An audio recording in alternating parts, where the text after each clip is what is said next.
Hello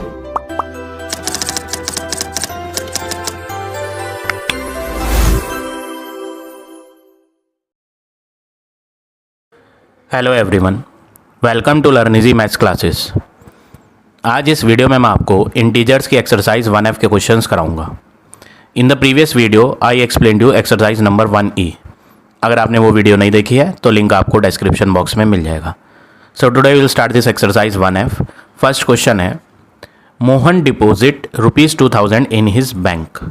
Mohan ने deposit करे हैं। डिपॉजिट का मतलब होता है जमा करना, तो बैंक में वो 2000 रुपीज़ जमा करता है and withdraws 1642 from it on the next day, और अगले दिन वो विदड्रॉ कर लेता है। विदड्रॉ का मतलब क्या होता है? निकाल लेना, मनी को निकाल लेना बैंक अकाउंट में से, उसको हम विदड्रॉवल बोलते हैं। ठीक है, अब आगे क्या बोला है? If withdrawal of amount for the account is represented by negative.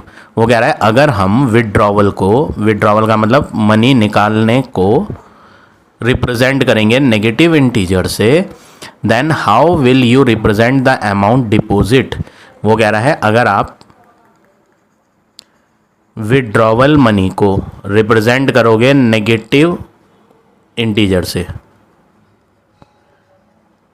Withdrawal मतलब निकालना, मनी को निकालना है तो उसे हम रिप्रेजेंट करेंगे नेगेटिव से, तो डिपॉजिट को हम किस इंटीजर से रिप्रेजेंट करेंगे वो क्वेश्चन में पूछा गया है। तो दोनों टर्म जो है ये विदड्रॉवल और डिपॉजिट एक दूसरे के उल्टे हैं, ये अपोजिट टर्म्स हैं। विदड्रॉवल होता है निकालना, डिपॉजिट होता है जमा करना, ये एक दूसरे के उल्टे टर्म है। तो हम यहाँ साइन भी उल्टा लेंगे, माइनस का उल्टा क्या होगा? नेगेटिव का उल्टा पॉजिटिव। तो हम यहाँ पर पहले पार्ट का आंसर क्या हो गया इसका? पॉजिटिव इंटीजर से हम डिपॉजिट को शो करेंगे। ठीक है, अब क्वेश्चन में पूछा है find the balance in Mohan account after the withdrawal. वो कह रहा है बैलेंस बताओ मोहन अकाउंट में। बैलेंस का मतलब कितनी मनी बाकी है। तो यहाँ पे हम लिखेंगे, हमें फाइंड क्या करना है? बैलेंस इन मोहन्स अकाउंट। मोहन का एम कैपिटल बनाएंगे, नेम का फर्स्ट लेटर कैपिटल होता है। बैलेंस इन मोहन अकाउंट, तो मनी डिपॉजिट कितनी करी थी उसने? 2000 रुपीज़ उसने जमा करे थे, लेकिन जो उसने विड्रॉवल करे थे, निकाले थे, उसको हम माइनस साइन से दिखाएंगे। कितने रुपीज़ उसने विड्रॉ करे थे? 1642। अब आप माइनस करोगे 2000 में से 1642 को, तो आपको आंसर मिल जाएगा 358 रुपीज़। तो उसके अकाउंट में जो पैसे बचे हुए हैं वो बचे हुए हैं 358। तो इस तरह से आप ये क्वेश्चन नंबर 1 करेंगे। अब आ जाते हैं नेक्स्ट क्वेश्चन पे। Question number 2, the sum of 2 integers is -16। वो कह रहा है जब आप 2 इंटीजर्स को सम मतलब प्लस करोगे तो आंसर -16 आएगा। 2 इंटीजर्स को सम करके। ठीक है, तो हम भी यहाँ लिखते हैं जैसा उन्होंने कहा है, एक लेते हैं फर्स्ट इंटीजर और एक लेते हैं सेकेंड इंटीजर, और इनको प्लस करेंगे क्योंकि क्वेश्चन में कहा है कि इनका सम जो आएगा जोड़कर वो इक्वल टू में -16 आएगा। One of the integer is 12। वो कह रहा है आप इस फर्स्ट के नीचे 12 ले लो और सेकंड वाला फाइंड करो, फाइंड द अदर। वो कह रहा है ये जो दूसरा वाला है ये आप खुद फाइंड करो, तो इसकी वैल्यू हमें मालूम नहीं है, इसको हम यहीं छोड़ेंगे, इज इक्वल टू -16।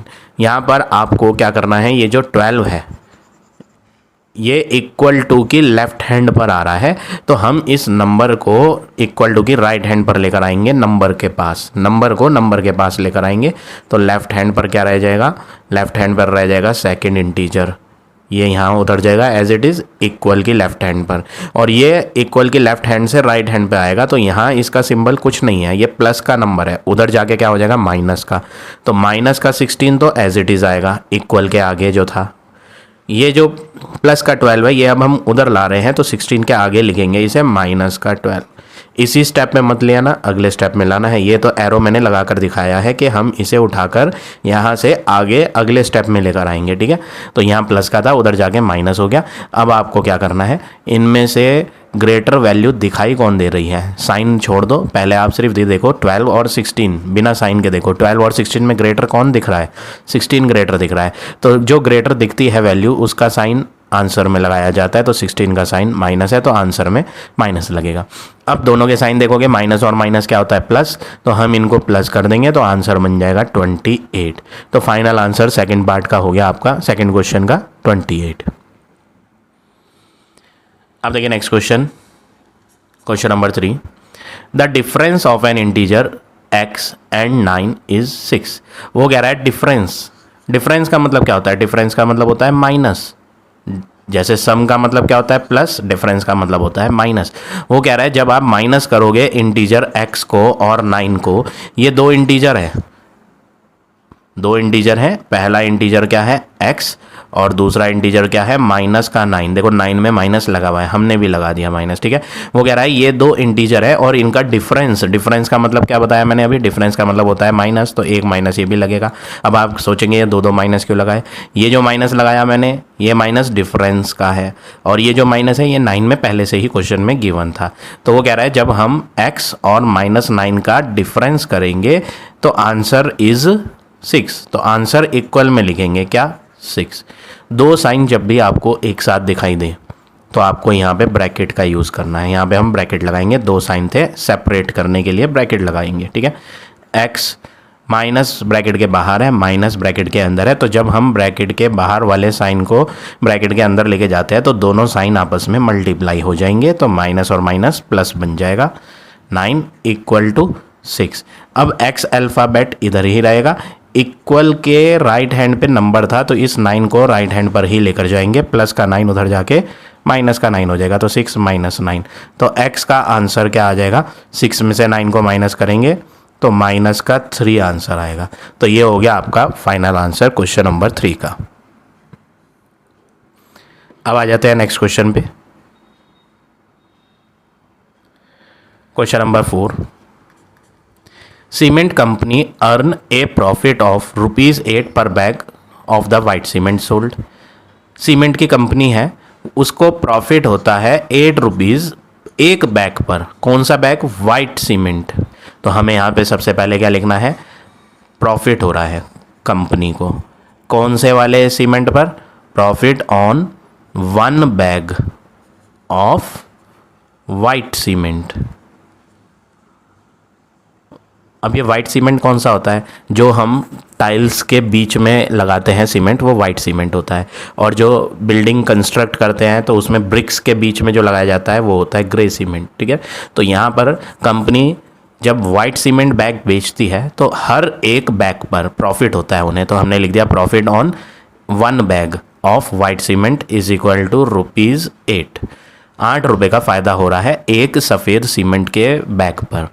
आगे क्या बोला है, एंड ए लॉस ऑफ ₹5 पर बैग ऑफ ग्रे सीमेंट, और जो ग्रे सीमेंट है उस पर प्रॉफिट नहीं होता, उस पर लॉस होता है, तो हम लिखते हैं लॉस ऑन 1 बैग, एक बैग, कौन सा वाला, ग्रे सीमेंट का। तो नुकसान हो रहा है ग्रे सीमेंट वाले हर एक बैग पर कितने रुपए का, 5 रुपये का। फर्स्ट पार्ट करेंगे, अभी हमने कोई पार्ट नहीं पढ़ा था, अभी तो हमने ऊपर का स्टेटमेंट पढ़ा था। अब फर्स्ट पार्ट करते हैं। ये जो है ना, ये जो स्टेटमेंट हमने अभी लिखे हैं ये ए पार्ट में भी यूज़ होंगे और जब बी पार्ट करोगे तब भी यूज़ करना है, क्योंकि ये जो ऊपर हेडिंग लिखी हुई है ना ये सारे के सारे पार्ट्स में यूज़ होनी है, ठीक है। तो पार्ट ए में क्या बोला है, company sale 3000 bag of white cement. Company ने नंबर ऑफ, गिनती लिख रहे हैं हम, number of white cement sold, white cement bags sold, sold का मतलब बेचे। कंपनी ने सफ़ेद सीमेंट के बैग बेचे हैं कितने, 3000। और हम जानते हैं कि वाइट सीमेंट पे कंपनी को क्या हो रहा था, प्रॉफिट था, किस पे, वाइट वाले सीमेंट पे, ठीक है। तो यहाँ पर हम निकालते हैं टोटल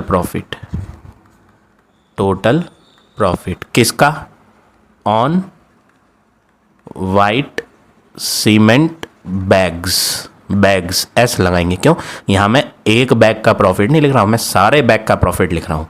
एक बैग पे प्रॉफिट कितना था, देखो एक बैग, ये रहा एक बैग का प्रॉफिट सफ़ेद सीमेंट का 8 रुपये था, लेकिन इस बार वाइट सीमेंट बैग कितने थे, 3000, तो प्रॉफिट भी ज़्यादा होगा। जब एक ही बैग बेचने पे 8 रुपये का फ़ायदा हो रहा है तो 3000 बैग बेचेंगे जब वाइट वाले, वाइट वाले, तो उन पे सब पे प्रॉफिट ज़्यादा हो जाएगा। तो ज़्यादा के लिए क्या करेंगे, मल्टीप्लाई 3000, तो 24,000 रुपीज़ का प्रॉफिट होगा।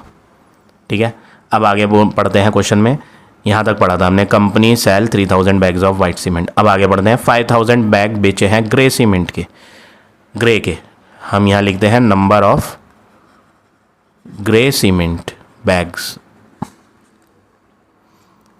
Number of grey cement bags जो बेचे कंपनी ने, वो कितने बेचे, 5000। तो सारे के सारे ग्रे सीमेंट के बैग कितने थे, 5000 थे, और ग्रे वाले सीमेंट पे 5 रुपये का नुकसान हो रहा था, लॉस था हर एक बैग पर। ग्रे सीमेंट का कितना, 5 रुपये का नुकसान।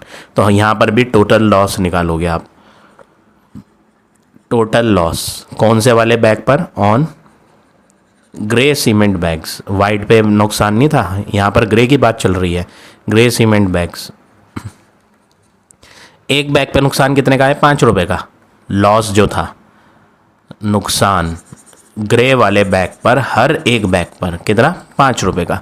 तो हमने यहाँ क्या करना है, यहाँ पर 5 रुपये एक बैग का नुकसान है ग्रे वाले का, लेकिन यहाँ पर बैग्स जो हैं ग्रे के वो है 5000, तो नुकसान भी बड़ा होगा। तो मल्टीप्लाई कर देंगे 5000 से, क्योंकि ज़्यादा नुकसान होगा, ज़्यादा बैग बेचेंगे ग्रे वाले। तो आंसर क्या आएगा, 25,000 रुपीज़।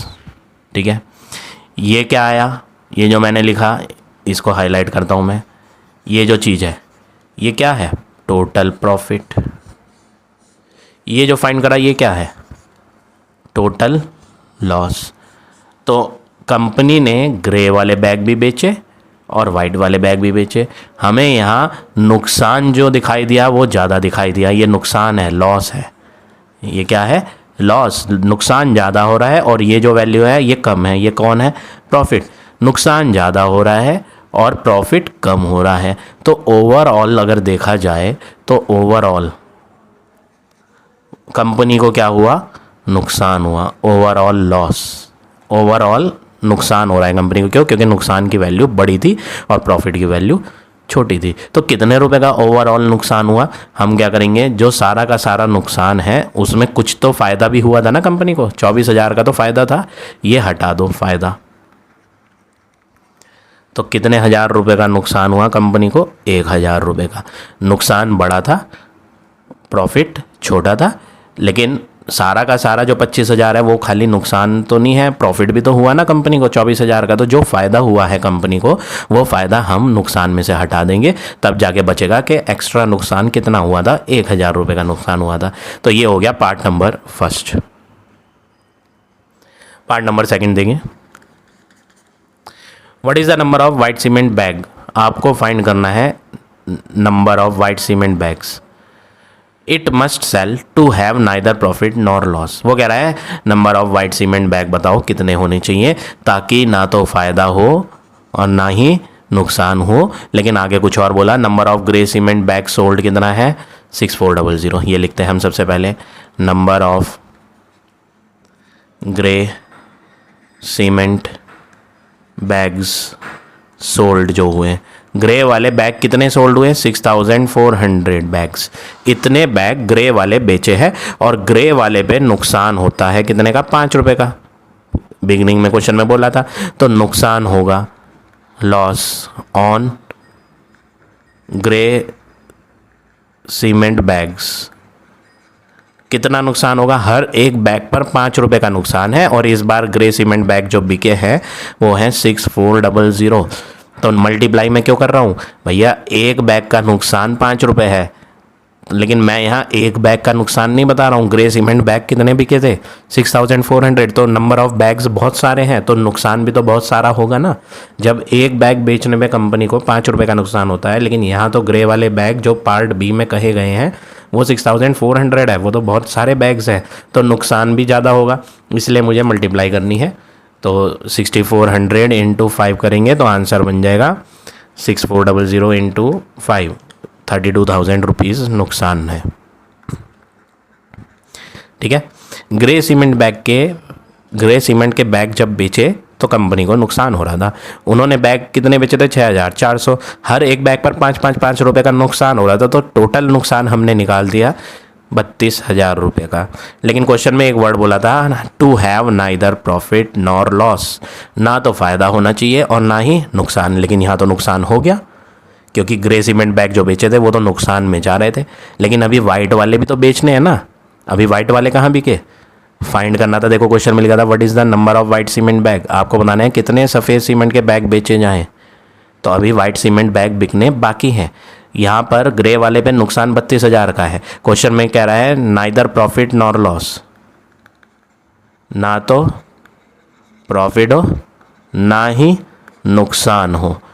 अब नुकसान तो हो चुका, क्वेश्चन में लिखा है कि ना तो फ़ायदा हो और ना ही नुकसान, तो नुकसान तो हो चुका। तो हम क्या करें ऐसे में, ये कंडीशन आपको याद रखनी है जो मैं अब लिखवाने जा रहा हूँ। ना तो प्रॉफिट हो ना ही लॉस मीन्स इसका मतलब है जो प्रॉफिट ऑन वाइट सीमेंट होगा, profit on white cement equal लिया जाएगा लॉस ऑन ग्रे सीमेंट के। लॉस ऑन, भैया ग्रे पे 32,000 रुपये का नुकसान हो रहा है, तो इतना ही फ़ायदा हो जाए सफ़ेद वाले बैग में, ठीक है ना। एक चीज़ को बेच के अगर नुकसान हो रहा है तो दूसरी चीज़ को बेच के उतने का ही फ़ायदा हो जाए, तो जितने का नुकसान हुआ था पहले उतने का ही अगली बार फ़ायदा हो जाएगा। तो ना तो फ़ायदा होगा ना लॉस। सपोज़ करो आप एक शॉपकीपर हो, ठीक है, आप पेन भी बेचते हो और आप पेंसिल्स भी बेचते हो, ठीक है। पेन को बेचकर आपको 50 रुपये का नुकसान हो गया, ठीक है। अब आपको बेचनी है पेंसिल, लेकिन आपको ये ध्यान रखना है कि आपका ना तो फ़ायदा होना चाहिए सब कुछ बेचने पे, ना ही नुकसान। तो नुकसान तो पेन पर बेच के हो चुका ना, 50 रुपये का लॉस हो चुका। तो अब आप कोशिश क्या करोगे, अब आप कोशिश ये करोगे कि पेंसिल बेचते टाइम आपको 50 ही रुपये का प्रॉफिट हो जाए। जितना पिछली बार नुकसान हुआ था वो नुकसान की रिकवरी अब हो जाए 50 रुपये। तो ऐसे केस में ना तो फ़ायदा होगा आपका और ना ही नुकसान होगा। यानी जितना एक आइटम को बेचकर नुकसान हुआ उतना ही दूसरे आइटम को बेचकर प्रॉफिट हो जाए। तो ऐसे केस में ना तो प्रॉफिट होता है और ना लॉस। तो मैंने यही लाइन लिखी है यहाँ, नाइदर प्रॉफिट नॉर लॉस का मतलब है जो प्रॉफिट हमें वाइट सीमेंट बैग पर चाहिए वो बराबर हो जाए loss on grey cement bag के, ठीक है। अब अगली लाइन क्या लिखेंगे हम, ये मैं इरेज करता हूँ यहाँ से।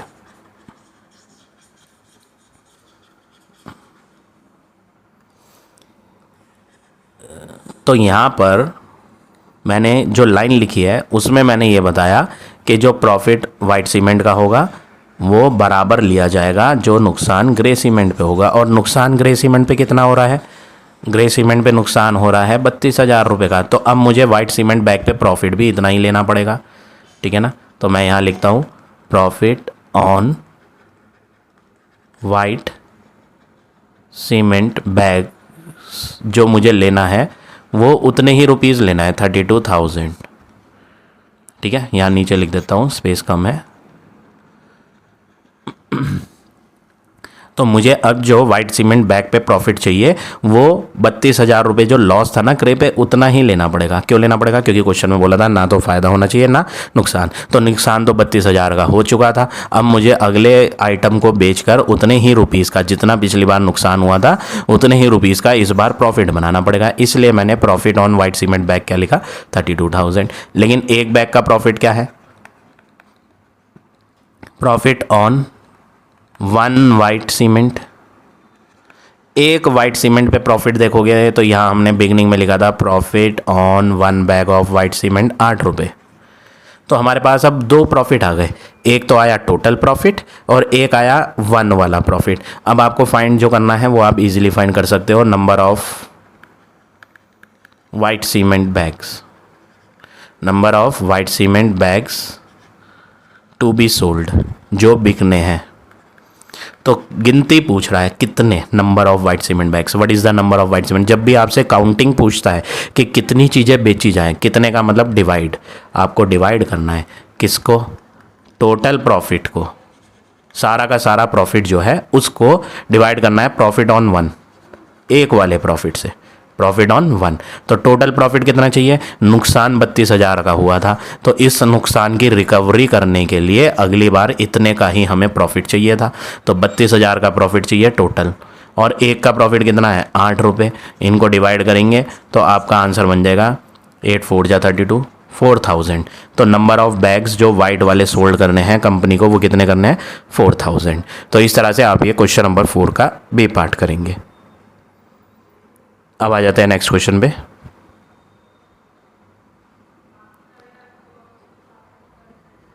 क्वेश्चन नंबर 5, फिफ्थ क्वेश्चन है an elevator descend into a mine shaft at the rate of 6 metre per minute. एक माइनिंग वाली साइट है। माइनिंग क्या होती है? खान, जहाँ पे कोयले की, जैसे सपोज करो कोयला निकलता है। कोयला कहाँ से निकलता है? अर्थ के अंदर से, ठीक है ना। और भी मिनरल्स होते हैं, आयरन है, कॉपर है, इनकी खान होती है, माइनिंग करी जाती है, अंदर से निकलते हैं, या पहाड़ के एरिया में से, पहाड़ों में से निकलते हैं, या अर्थ के अंदर से निकलते हैं, ठीक है। तो ऐसे ही एक माइनिंग साइट है, वहाँ पर एक एलिवेटर लगी हुई है। एलिवेटर क्या होती है? लिफ्ट, एक तरीके से लिफ्ट सी होती है वो, जो खान के अंदर जाती है और वहाँ पे जो माइनिंग चल रही होती है वहाँ का सारा मिनरल इकट्ठा करके बाहर साइट पर देती है, ठीक है। तो यहाँ पर बोला है एक एलिवेटर है, वो माइन के अंदर जा रही है और उसकी स्पीड है 6 मीटर पर मिनट। पर मिनट, ये पर लग रहा है स्लैश, पर का मतलब 1 मिनट। तो यहाँ पर हम लिखेंगे elevator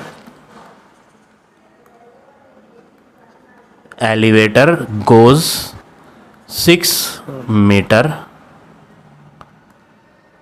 elevator goes 6 metre in 1 minute, ठीक है। हमने यहाँ लिखा एलिवेटर जो है वो जाती है 6 मीटर, कितने समय में? 1 मिनट में। ये कहाँ से लिखा हमने? ये लिखा था ना यहाँ पे 6 मीटर पर मिनट, ऐसे लिखा था। तो पर मिनट का मतलब हो गया 1 मिनट, 6 मीटर अलग लिख दिया। तो 6 मीटर डिस्टेंस वो ट्रैवल करती है 1 मिनट में। और आगे बोला है द डिसेंट का मतलब जो खुदाई स्टार्ट करी गई, माइनिंग जो स्टार्ट करी गई वो कहाँ से करी गई? 10 metre above the ground level. देखो ये फिगर के थ्रू समझो आप, ये एक ग्राउंड है, ग्राउंड लेवल, ये मैंने बना दिया। ये क्या है? This is a ground level, ground level, ठीक है। यहाँ पर एक चट्टान थी, छोटा सा पहाड़, रॉक था, ठीक है। तो माइनिंग जो स्टार्ट करी गई, ये अर्थ, ये क्या है? ये तुम्हारी ग्राउंड लेवल है, ज़मीन है ये, ठीक है। इसके नीचे सारा मड है, रॉक है, ठीक है ना। यहाँ क्या होता है? मड, फिर रॉक्स आते हैं नीचे, पहाड़, पत्थर होते हैं, चट्टान। अर्थ की लेयर आपने देखा होगा, ज्योग्राफी में आपने पढ़ा हुआ है, अर्थ में भी बहुत सारी लेयर्स होती हैं, ठीक है ना। ऊपर मिट्टी अलग होती है, फिर सैंड अलग, और नीचे रॉक्स होते हैं, डिफरेंट टाइप्स ऑफ रॉक होते हैं। पहले बड़ा, फिर पहले छोटे रॉक होते हैं, फिर उससे बड़े बड़े रॉक आते हैं, ठीक है ना। ऐसे लेयर्स होती है बहुत सारी, ठीक है ना। तो यहाँ पर जो माइनिंग स्टार्ट करी गई है वो माइनिंग ग्राउंड लेवल से 10 मीटर ऊपर से करी गई थी। मतलब माइनिंग यहाँ से स्टार्ट करी गई, सपोज ये इस प्लेस से खोदना शुरू करा गया, इसके अंदर खोदते गए ऐसे, ठीक है, खोदते चले गए, माइनिंग कर रहे थे और इसके अंदर से क्या निकाल रहे थे? रॉक, या जो भी उन्हें कोल फाइंड करना था तो कोल फाइंड कर रहे हैं, या फिर कोई और अदर मेटल फाइंड करना था, कॉपर या जिंक या जिसकी भी जैसे खानें होती हैं, वो उसके लिए माइनिंग कर रहे थे यहाँ, ठीक है ना। तो जो माइनिंग स्टार्ट करी गई थी वो ग्राउंड लेवल से थोड़ी इस प्लेस ऊंचाई पर करी गई थी। कितनी ऊंचाई पर करी गई थी? 10 मीटर ऊपर से। ये जो ऊंचाई है, ये जो ऊंचाई है, ये कितनी है? 10 मीटर। ये ज़मीन है, ज़मीन के ऊपर एक छोटा सा रॉक था, पहाड़ था, और इसमें ऊपर से स्टार्ट करी गई, ज़मीन से स्टार्ट नहीं करी गई, ज़मीन के ऊंचे थोड़े ऊपर पॉइंट से, किसी ऊपर वाली प्लेस से 10 मीटर ऊपर से स्टार्ट करी गई। और आगे पूछा है how long will it take to reach -350 metre. देखो यहाँ पे एक साइन आ रहा है माइनस का, पहले आप इस माइनस को बताओगे ये क्या है? -350 मीन्स, -350 मीटर का मीनिंग क्या है? -350 metre means 350 metre below the ground level. इसमें माइनस सिंबल का सिर्फ एक ही काम है, ये माइनस बता रहा है कि 350 मीटर ग्राउंड लेवल के नीचे तक जाना है।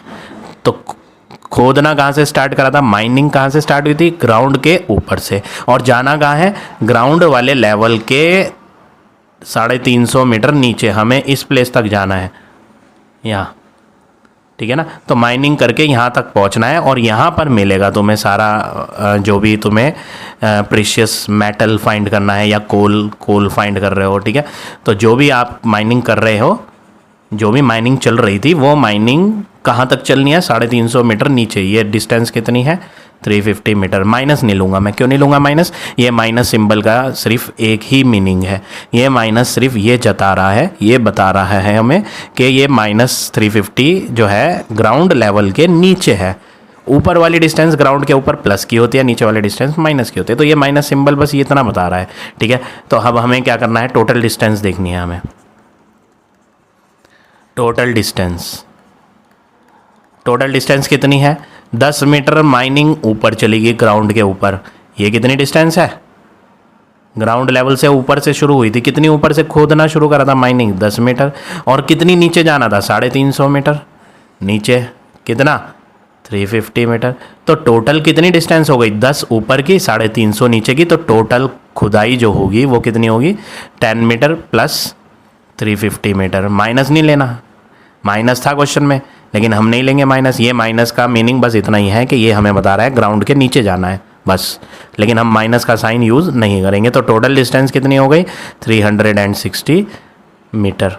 अब हम फर्स्ट सेंटेंस का यूज़ करेंगे। ये जो फर्स्ट सेंटेंस है, एलिवेटर जाती है 6 मीटर डिस्टेंस 1 मिनट के समय में।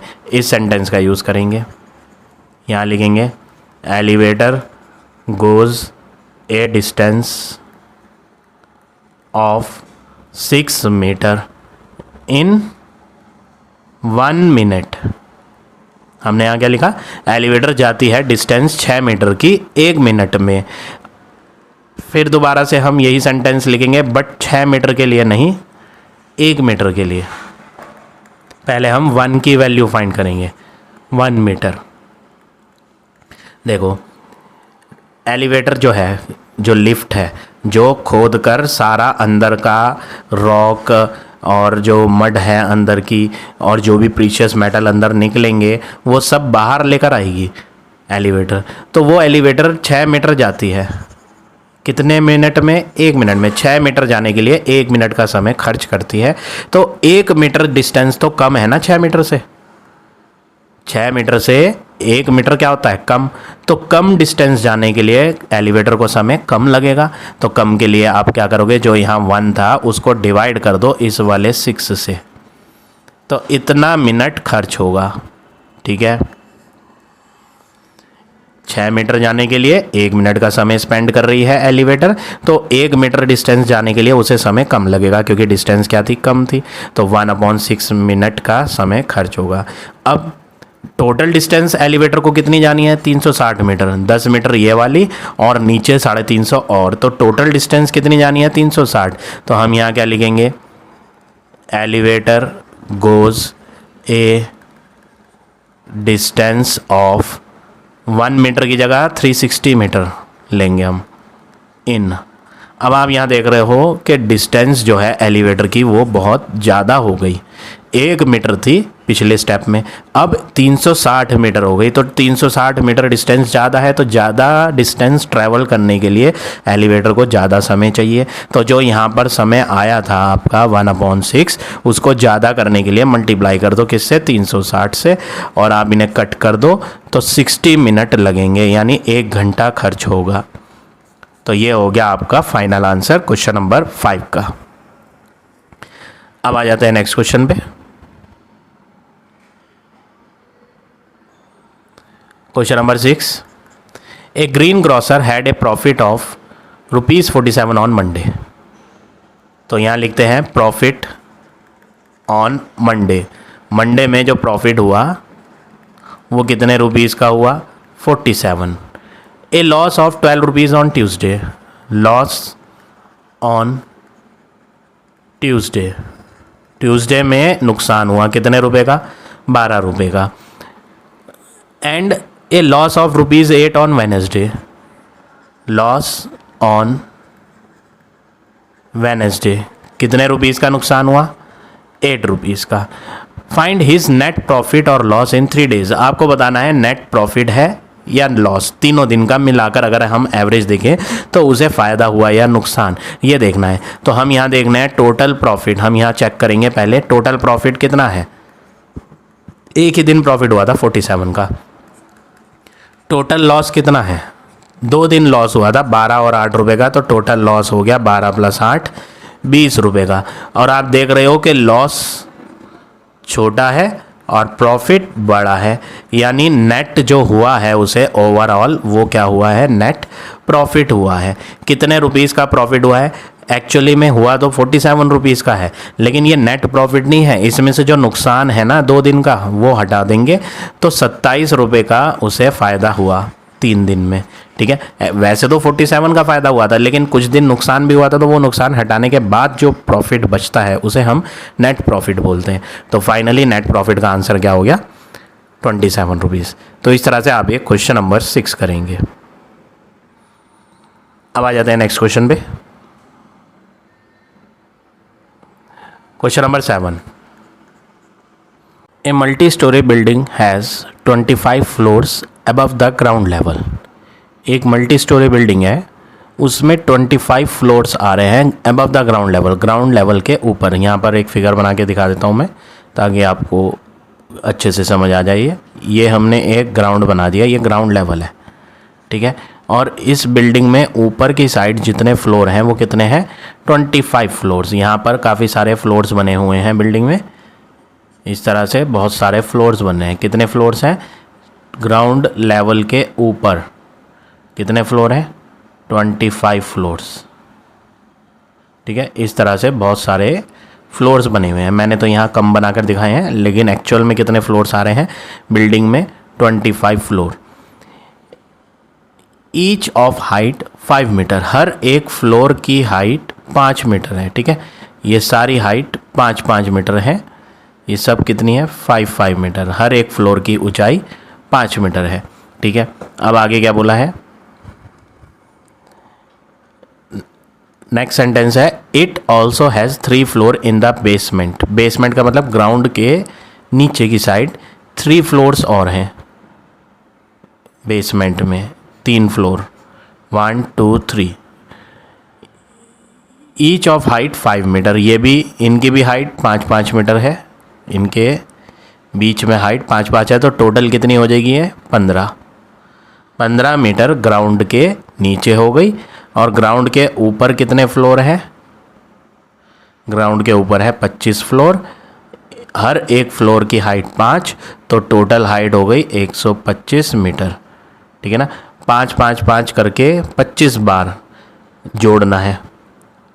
5 को अगर आप 25 बार जोड़ोगे तो आंसर 125 बनेगा। तो 5 को 25 बार जोड़ने से अच्छा है आप 25 से 5 की मल्टीप्लाई कर दो, 25 × 5, तो ये हो गया 125 मीटर। तो ग्राउंड के ऊपर जो हाइट है बिल्डिंग की वो 125 मीटर, ग्राउंड के नीचे जो बेसमेंट है उसमें कितनी है डेप्थ, 15 मीटर, ठीक है।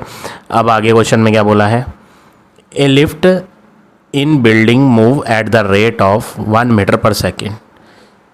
1 मीटर पर सेकेंड, यहाँ पर बोला है एक लिफ्ट है बिल्डिंग में, वो मूव करती है एट द स्पीड, यहाँ स्पीड दे रखी है लिफ्ट की, ठीक है, 1 मीटर पर सेकेंड।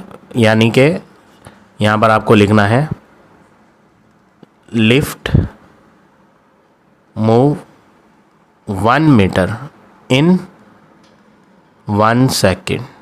इन्होंने बोला लिफ्ट जो है वो 1 मीटर मूव करती है कितने, 1 सेकंड में। यहाँ पर बोला है ना 1 मीटर पर सेकंड, 1 मीटर पर सेकंड का मतलब है 1 मीटर पर सेकंड का मतलब 1 सेकंड में, तो हमने भी वही लाइन लिखी है, lift move 1 metre in 1 second. अब क्वेश्चन में बोला है if a man start from 50 metre above the ground.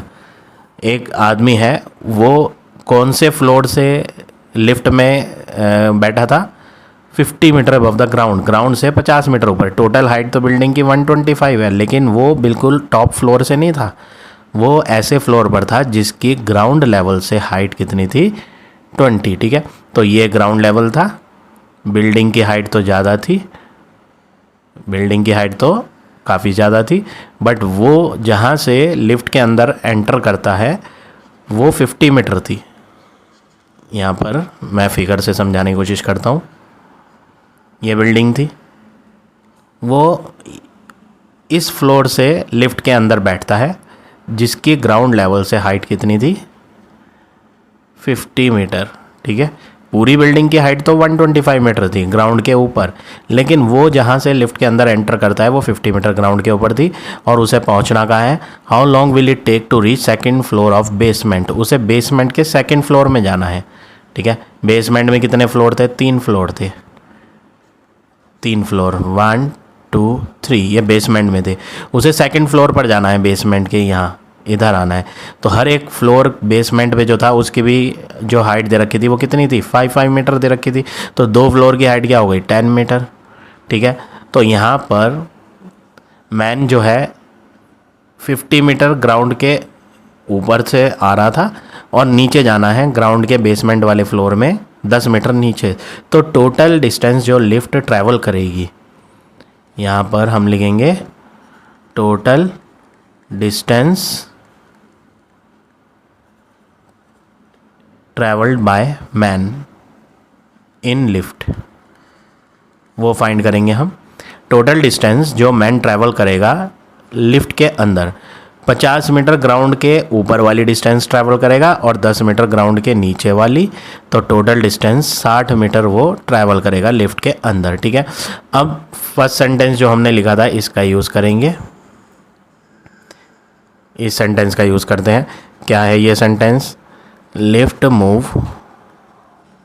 1 metre in 1 second, 1 metre जाने के लिए लिफ्ट को कितना समय लगता है, 1 सेकेंड। लेकिन मैन को जो ट्रैवल करनी है वो 60 मीटर करनी है, तो लिफ्ट 60 मीटर कितने टाइम में जाएगी वो फाइंड करना है। Lift moves 60 metre distance in, जब 1 मीटर जा रही थी तो 1 सेकेंड लग रहा है, 60 मीटर तो ज़्यादा है डिस्टेंस, तो ज़्यादा के लिए ज़्यादा सेकेंड लगेंगे, 60 × 1 दैट इज़ 60 सेकेंड। 60 सेकेंड से क्या बनता है, 1 मिनट। तो मैन को ट्रैवल करने के लिए बेसमेंट के सेकंड फ्लोर तक कितना टाइम लगेगा, क्वेश्चन में वो पूछा था, तो हमारा यहाँ आंसर आ गया 60 सेकेंड, दैट इज़ 1 मिनट लगेंगे। ठीक है, तो इस तरह से आप ये क्वेश्चन नंबर 7 करेंगे। ये फिगर आपको बना के दिखाने की ज़रूरत नहीं है, ये सिर्फ समझाने के लिए थी। अब आ जाते हैं नेक्स्ट क्वेश्चन पे।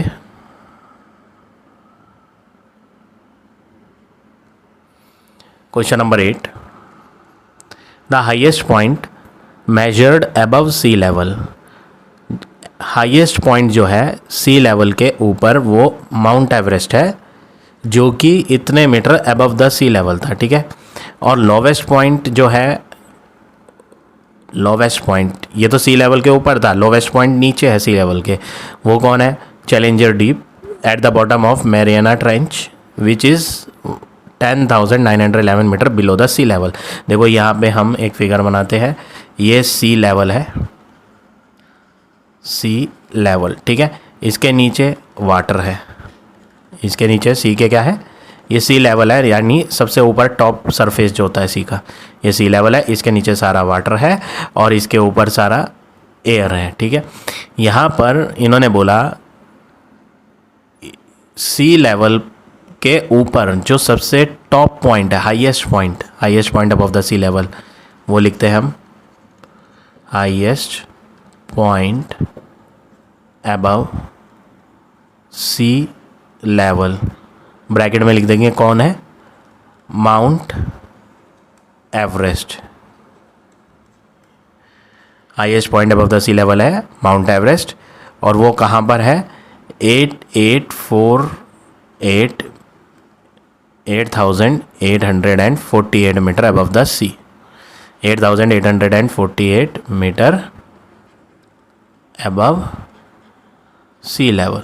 ठीक है, तो यहाँ मैं फिगर बना देता हूँ, ये सी लेवल है, यहाँ पे लैंड शुरू हो जाती है, इसके नीचे सारा वाटर है।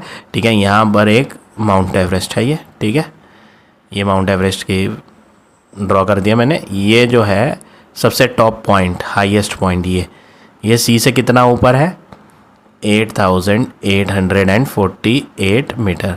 ठीक है, और जो लोवेस्ट पॉइंट है, सबसे गहरा पॉइंट, वो है Challenger Deep at the bottom of the Mariana trench, वो नीचे है, सी बिलो द सी लेवल, ये लिखा है ना, देखो बिलो द सी लेवल के नीचे है वो सबसे डीप पॉइंट, लोवेस्ट पॉइंट जो है चैलेंजर डीप, ठीक है। वो कितनी गहराई पर है? सी लेवल के नीचे है। वो कितनी नीचे? 10911 मीटर यहाँ पर है। कौन? Challenger deep,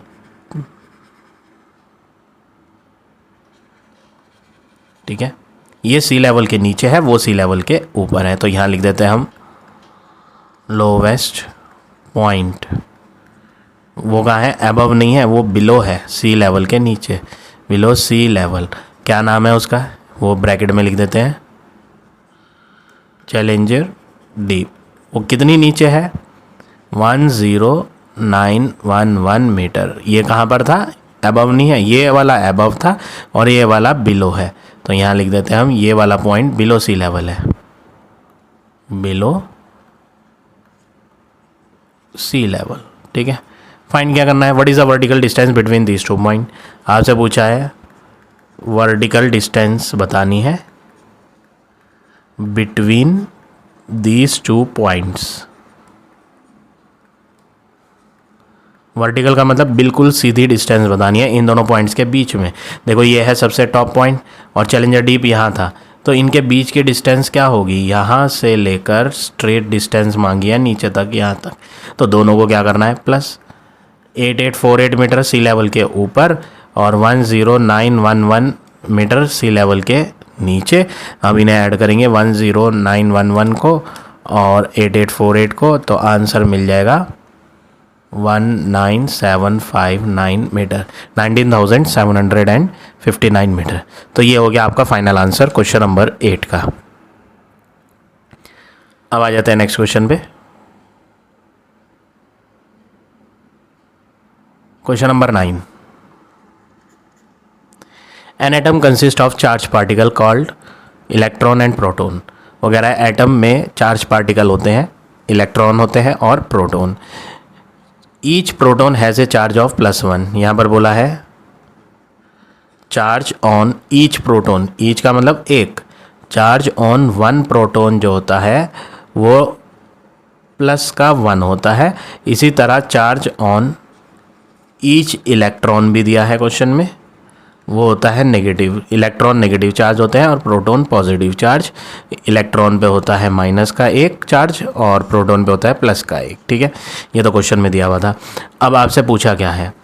remember that number of electron in an atom is equal to the number of proton. Question में कहा है एटम में number of electrons, number of electron जो होते हैं इक्वल होते हैं नंबर ऑफ प्रोटॉन्स के। एटम के अंदर जितने इलेक्ट्रॉन होते हैं उतने ही प्रोटॉन्स भी होते हैं। अब आपको आंसर देने हैं, ये 3 पार्ट हैं। पहला part, what is the charge on an atom. आपसे पूछा है एटम पे क्या चार्ज होता है। देखो एटम पे क्योंकि नंबर ऑफ इलेक्ट्रॉन और नंबर ऑफ प्रोटॉन इक्वल होते हैं, क्वेश्चन में बोला भी है और पता भी होना चाहिए आपको ये बात। एटम एक ऐसे एटम में जो पार्टिकल्स हैं यहाँ पर प्रोटॉन और इलेक्ट्रॉन, उनकी संख्या क्या होती है? बराबर होती है। तो यहाँ पर आपको सेंटेंस लिखना है सिंस, क्योंकि number of electron and number of protons are same in an atom. क्योंकि नंबर ऑफ इलेक्ट्रॉन और नंबर ऑफ प्रोटॉन सेम होते हैं एटम के अंदर, तो जितनी संख्या इलेक्ट्रॉन की होगी उतनी संख्या प्रोटॉन की भी होगी, तो उनके चार्जेस भी क्या होंगे? इक्वल होंगे। तो नंबर ऑफ इलेक्ट्रॉन जो है अगर वो 10 हुए, सपोज करो for example number of electron 10 है, तो चार्ज ऑन इलेक्ट्रॉन क्या बनेगा? -10। एक इलेक्ट्रॉन का चार्ज -1 है, तो 10 इलेक्ट्रॉन का चार्ज क्या होगा? -10। और नंबर ऑफ प्रोटॉन भी क्या है? बराबर है। तो जब 10 इलेक्ट्रॉन होंगे तो 10 प्रोटॉन भी होंगे, तो उसका चार्ज क्या होगा? +10। एक बनेगी -10 वैल्यू और एक बनेगी +10 वैल्यू, तो आंसर क्या बनेगा? 0 बनेगा। क्यों? क्योंकि जब +10 और -10 लिया जाएगा तो जब आप इन्हें सॉल्व करोगे तो प्लस और माइनस क्या होता है? माइनस। तो आंसर क्या बनेगा? माइनस करके 0 बनेगा। तो हमें यहाँ क्या लिख रहे हैं? Since the number of electron and number of proton are same in an atom, therefore charge on an atom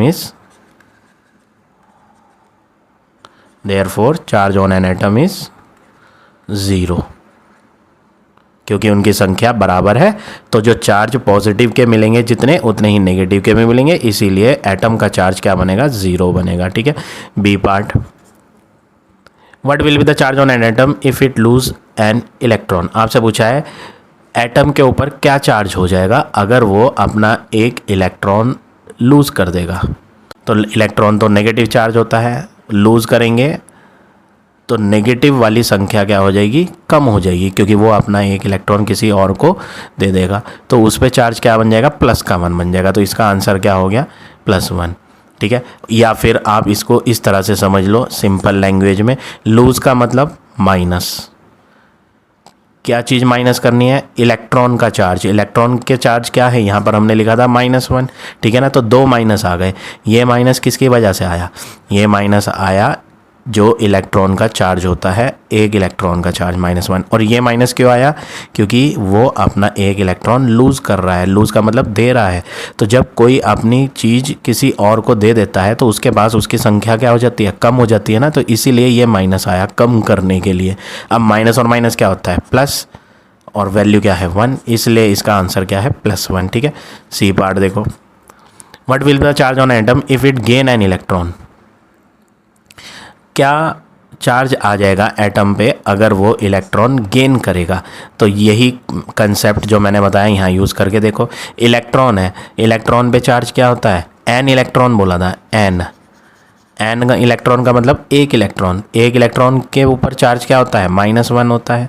ठीक है ना। वो गेन कर रहा है तो गेन के लिए यहाँ पर क्या लगेगा, प्लस लगेगा। यहाँ पे माइनस लगाया था मैंने, क्यों, क्योंकि उसने लूज़ किया था। लूज़ का मतलब कम कर दिया था अपना एक इलेक्ट्रॉन। यहाँ पर किसी और से उधार लिया है तो उसकी इलेक्ट्रॉन की संख्या क्या हो रही है, बढ़ रही है, तो प्लस हो जाएगी। ठीक है ना। तो बाहर प्लस और अंदर माइनस, प्लस और माइनस क्या होता है, -1। तो यहाँ पर पार्ट सी का आंसर क्या होगा, -1। ठीक है। तो इस तरह से आप ये क्वेश्चन नंबर 9 करेंगे। अब आ जाते हैं नेक्स्ट क्वेश्चन पे।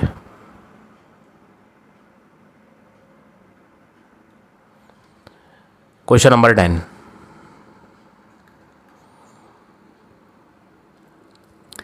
Remembering that 1 AD come immediately after 1 BC। वो कह रहा है आप ये ध्यान रखो क्या, कि 1 AD जो है केम इमीडिएटली आफ्टर 1 BC, 1 BC के बाद आता है। जैसे अभी आपका ईयर चल रहा है क्या, 2024, इसके बाद क्या आएगा 2025, और इसके पीछे क्या था 2023। ऐसे ही यहाँ पर कह रहा है कि आप ये बात ध्यान रखें 1 AD जो होती है वो कब आती है, आफ्टर 1 BC। मतलब पहले आया 1 BC, उसके बाद आया कौन, 1 AD। 1 AD के बाद कौन आया, 2 AD, फिर कौन आया, 3 AD। ये ईयर है। ठीक है ना। इस तरह से ये ईयर्स चल रहे थे। 1 BC के बाद आया था, आफ्टर 1 BC। आफ्टर 1 BC का मतलब 1 BC के बाद आता है 1 AD। 1 BC के पीछे कौन था, 2 BC था, फिर कौन था उसके पीछे 3 BC। यानी BC बिफोर क्राइस्ट वाले जो ईयर हैं वो उल्टे चलते थे एक तरीके से। मतलब 3 BC पहले आया था, फिर उसके बाद आया 2 BC, फिर उसके बाद आया 1 BC। मतलब संख्या घटती जा रही थी। तो BC वाले में संख्या ऐसी दिखाई पड़ती है जैसे कि वो कम हो रही हो। ठीक है। लेकिन AD वाली संख्या क्या दिखाई देती है, जैसे कि आगे नेक्स्ट ईयर लिख रहे हैं तो हम वो बढ़ रहे हो। तो BC में जब नेक्स्ट ईयर लिखा जाता तो संख्या घटती हुई नज़र आती थी, 3 BC, 2 BC, 1 BC। ठीक है। और AD में संख्या बढ़ती हुई नज़र आती थी, जैसे हमें अभी बढ़ती हुई नज़र आती है 2023, 2024, 2025, इस तरह से। ठीक है। तो ये पैटर्न याद रखना है, ऐसा क्वेश्चन में कहा है। तो ये आप फेयर में लिख लें चाहे तो। जो इन्होंने बोली थी, क्या बात बोली थी इन्होंने, 1 AD को आप लिखेंगे आफ्टर 1 BC। तो पहले 1 BC लिखना है, उसके बाद आता है 1 AD, 1 AD के बाद कौन आता है 2 AD, 3 AD and so on. इस तरह से चलते जाएंगे। और प्रीवियस ईयर इसके पीछे क्या था, 1 BC के पीछे था 2 BC, फिर 3 BC। तो बिफोर क्राइस्ट में पहले कौन आया, पहले 3rd BC आया, उसके बाद आया था 2nd BC। दिखाई तो ऐसे पड़ रहा है ये गलत लिखा हुआ है, मतलब पहले आना चाहिए था 2 BC, फिर आना चाहिए था 3 BC, लेकिन यहाँ बिफोर क्राइस्ट में आप याद रखेंगे जो BC वाला डिकेड था, जो समय BC वाला था बिफोर क्राइस्ट वाला, वो दिखाई उल्टा पड़ता था। पहले 3rd BC आया, फिर अगला साल जो आया था वो 2 BC आया था, फिर अगला ईयर कौन आया था 1 BC। इस तरह से चल रहे थे, ठीक है। यहाँ पीछे 100 ऑन लगा देते हैं, इस तरह से चलते जा रहे थे ईयर, ठीक। पहला पार्ट यहाँ पे अच्छा कुछ और भी बोला है, while solving these problem take 1 BC as -1 and 1 AD as +1। वो कह रहा है जब इन क्वेश्चंस को आप करोगे तो 1 BC को आप -1 से लें और 1 AD को आप +1 से लें। मतलब बिफोर क्राइस्ट वाला जो समय होगा वो 1 लेना है माइनस का, और AD वाला जो टाइम था वो आप +1 से डिनोट करेंगे, ठीक है। अब फर्स्ट पार्ट क्या है, द ग्रीको रोमन एरा। ये रोमन एरा जो था ये कब था, जब ग्रीस और रोम ने रूल किया था इजिप्ट पर। और ये स्टार्ट कब हुआ था, ये एरा स्टार्ट हुआ था 330 BC में और ख़त्म हुआ था 395 AD में। कौन सा एरा की बात चल रही है,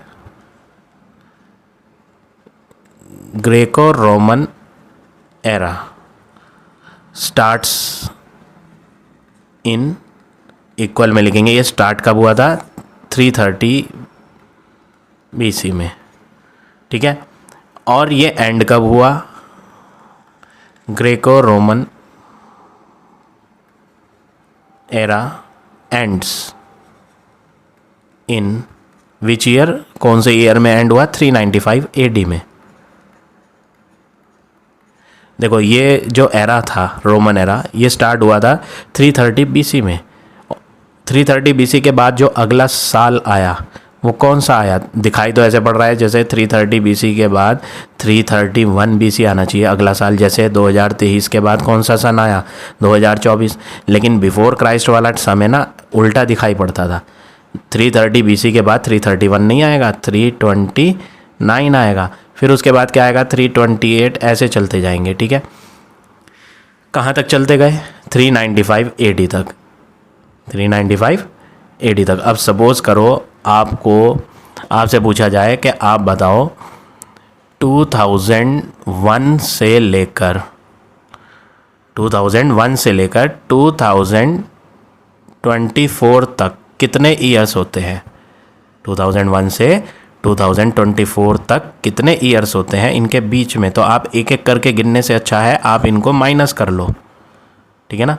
सिंपल अगर आप छोटी वैल्यू लेकर देखो तो तब आपको समझ आ जाएगा। 2020 से 2024 तक कितने साल हो गए, 2020 से 2024 के बीच कितने साल आएंगे, 4 साल। 2020 से 20 से 24 तक आने में कितने साल का समय लगेगा, 4 साल का समय लगेगा। क्यों, क्योंकि जब हम इन्हें माइनस करेंगे तो 4 साल बैठते हैं, ठीक है ना।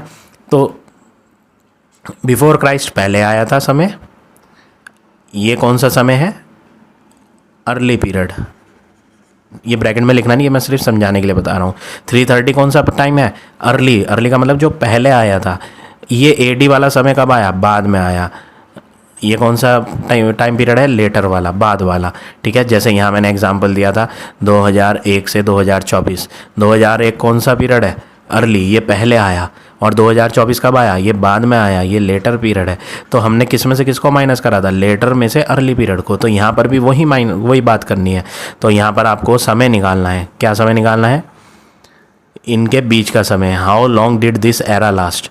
तो आपको यहाँ पे क्या लिखना है, दिस एरा लास्ट फॉर कितने ईयर्स, वो माइनस करके पता चलेगा।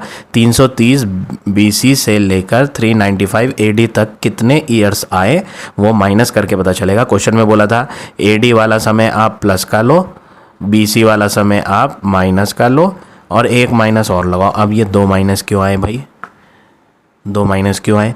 अभी मैंने एग्जाम्पल दिया कि किन्हीं 2 साल के बीच का समय अगर आपको बताना है तो उनके बीच में कितने सन आ रहे हैं, कितने ईयर्स आ रहे हैं, वो कैसे पता चलेगा, माइनस करके। 2 एग्जाम्पल दिए थे मैंने, 2001 से 2024 तक कितने ईयर्स आ रहे हैं, इन्हें माइनस करेंगे तो 23 साल आएंगे।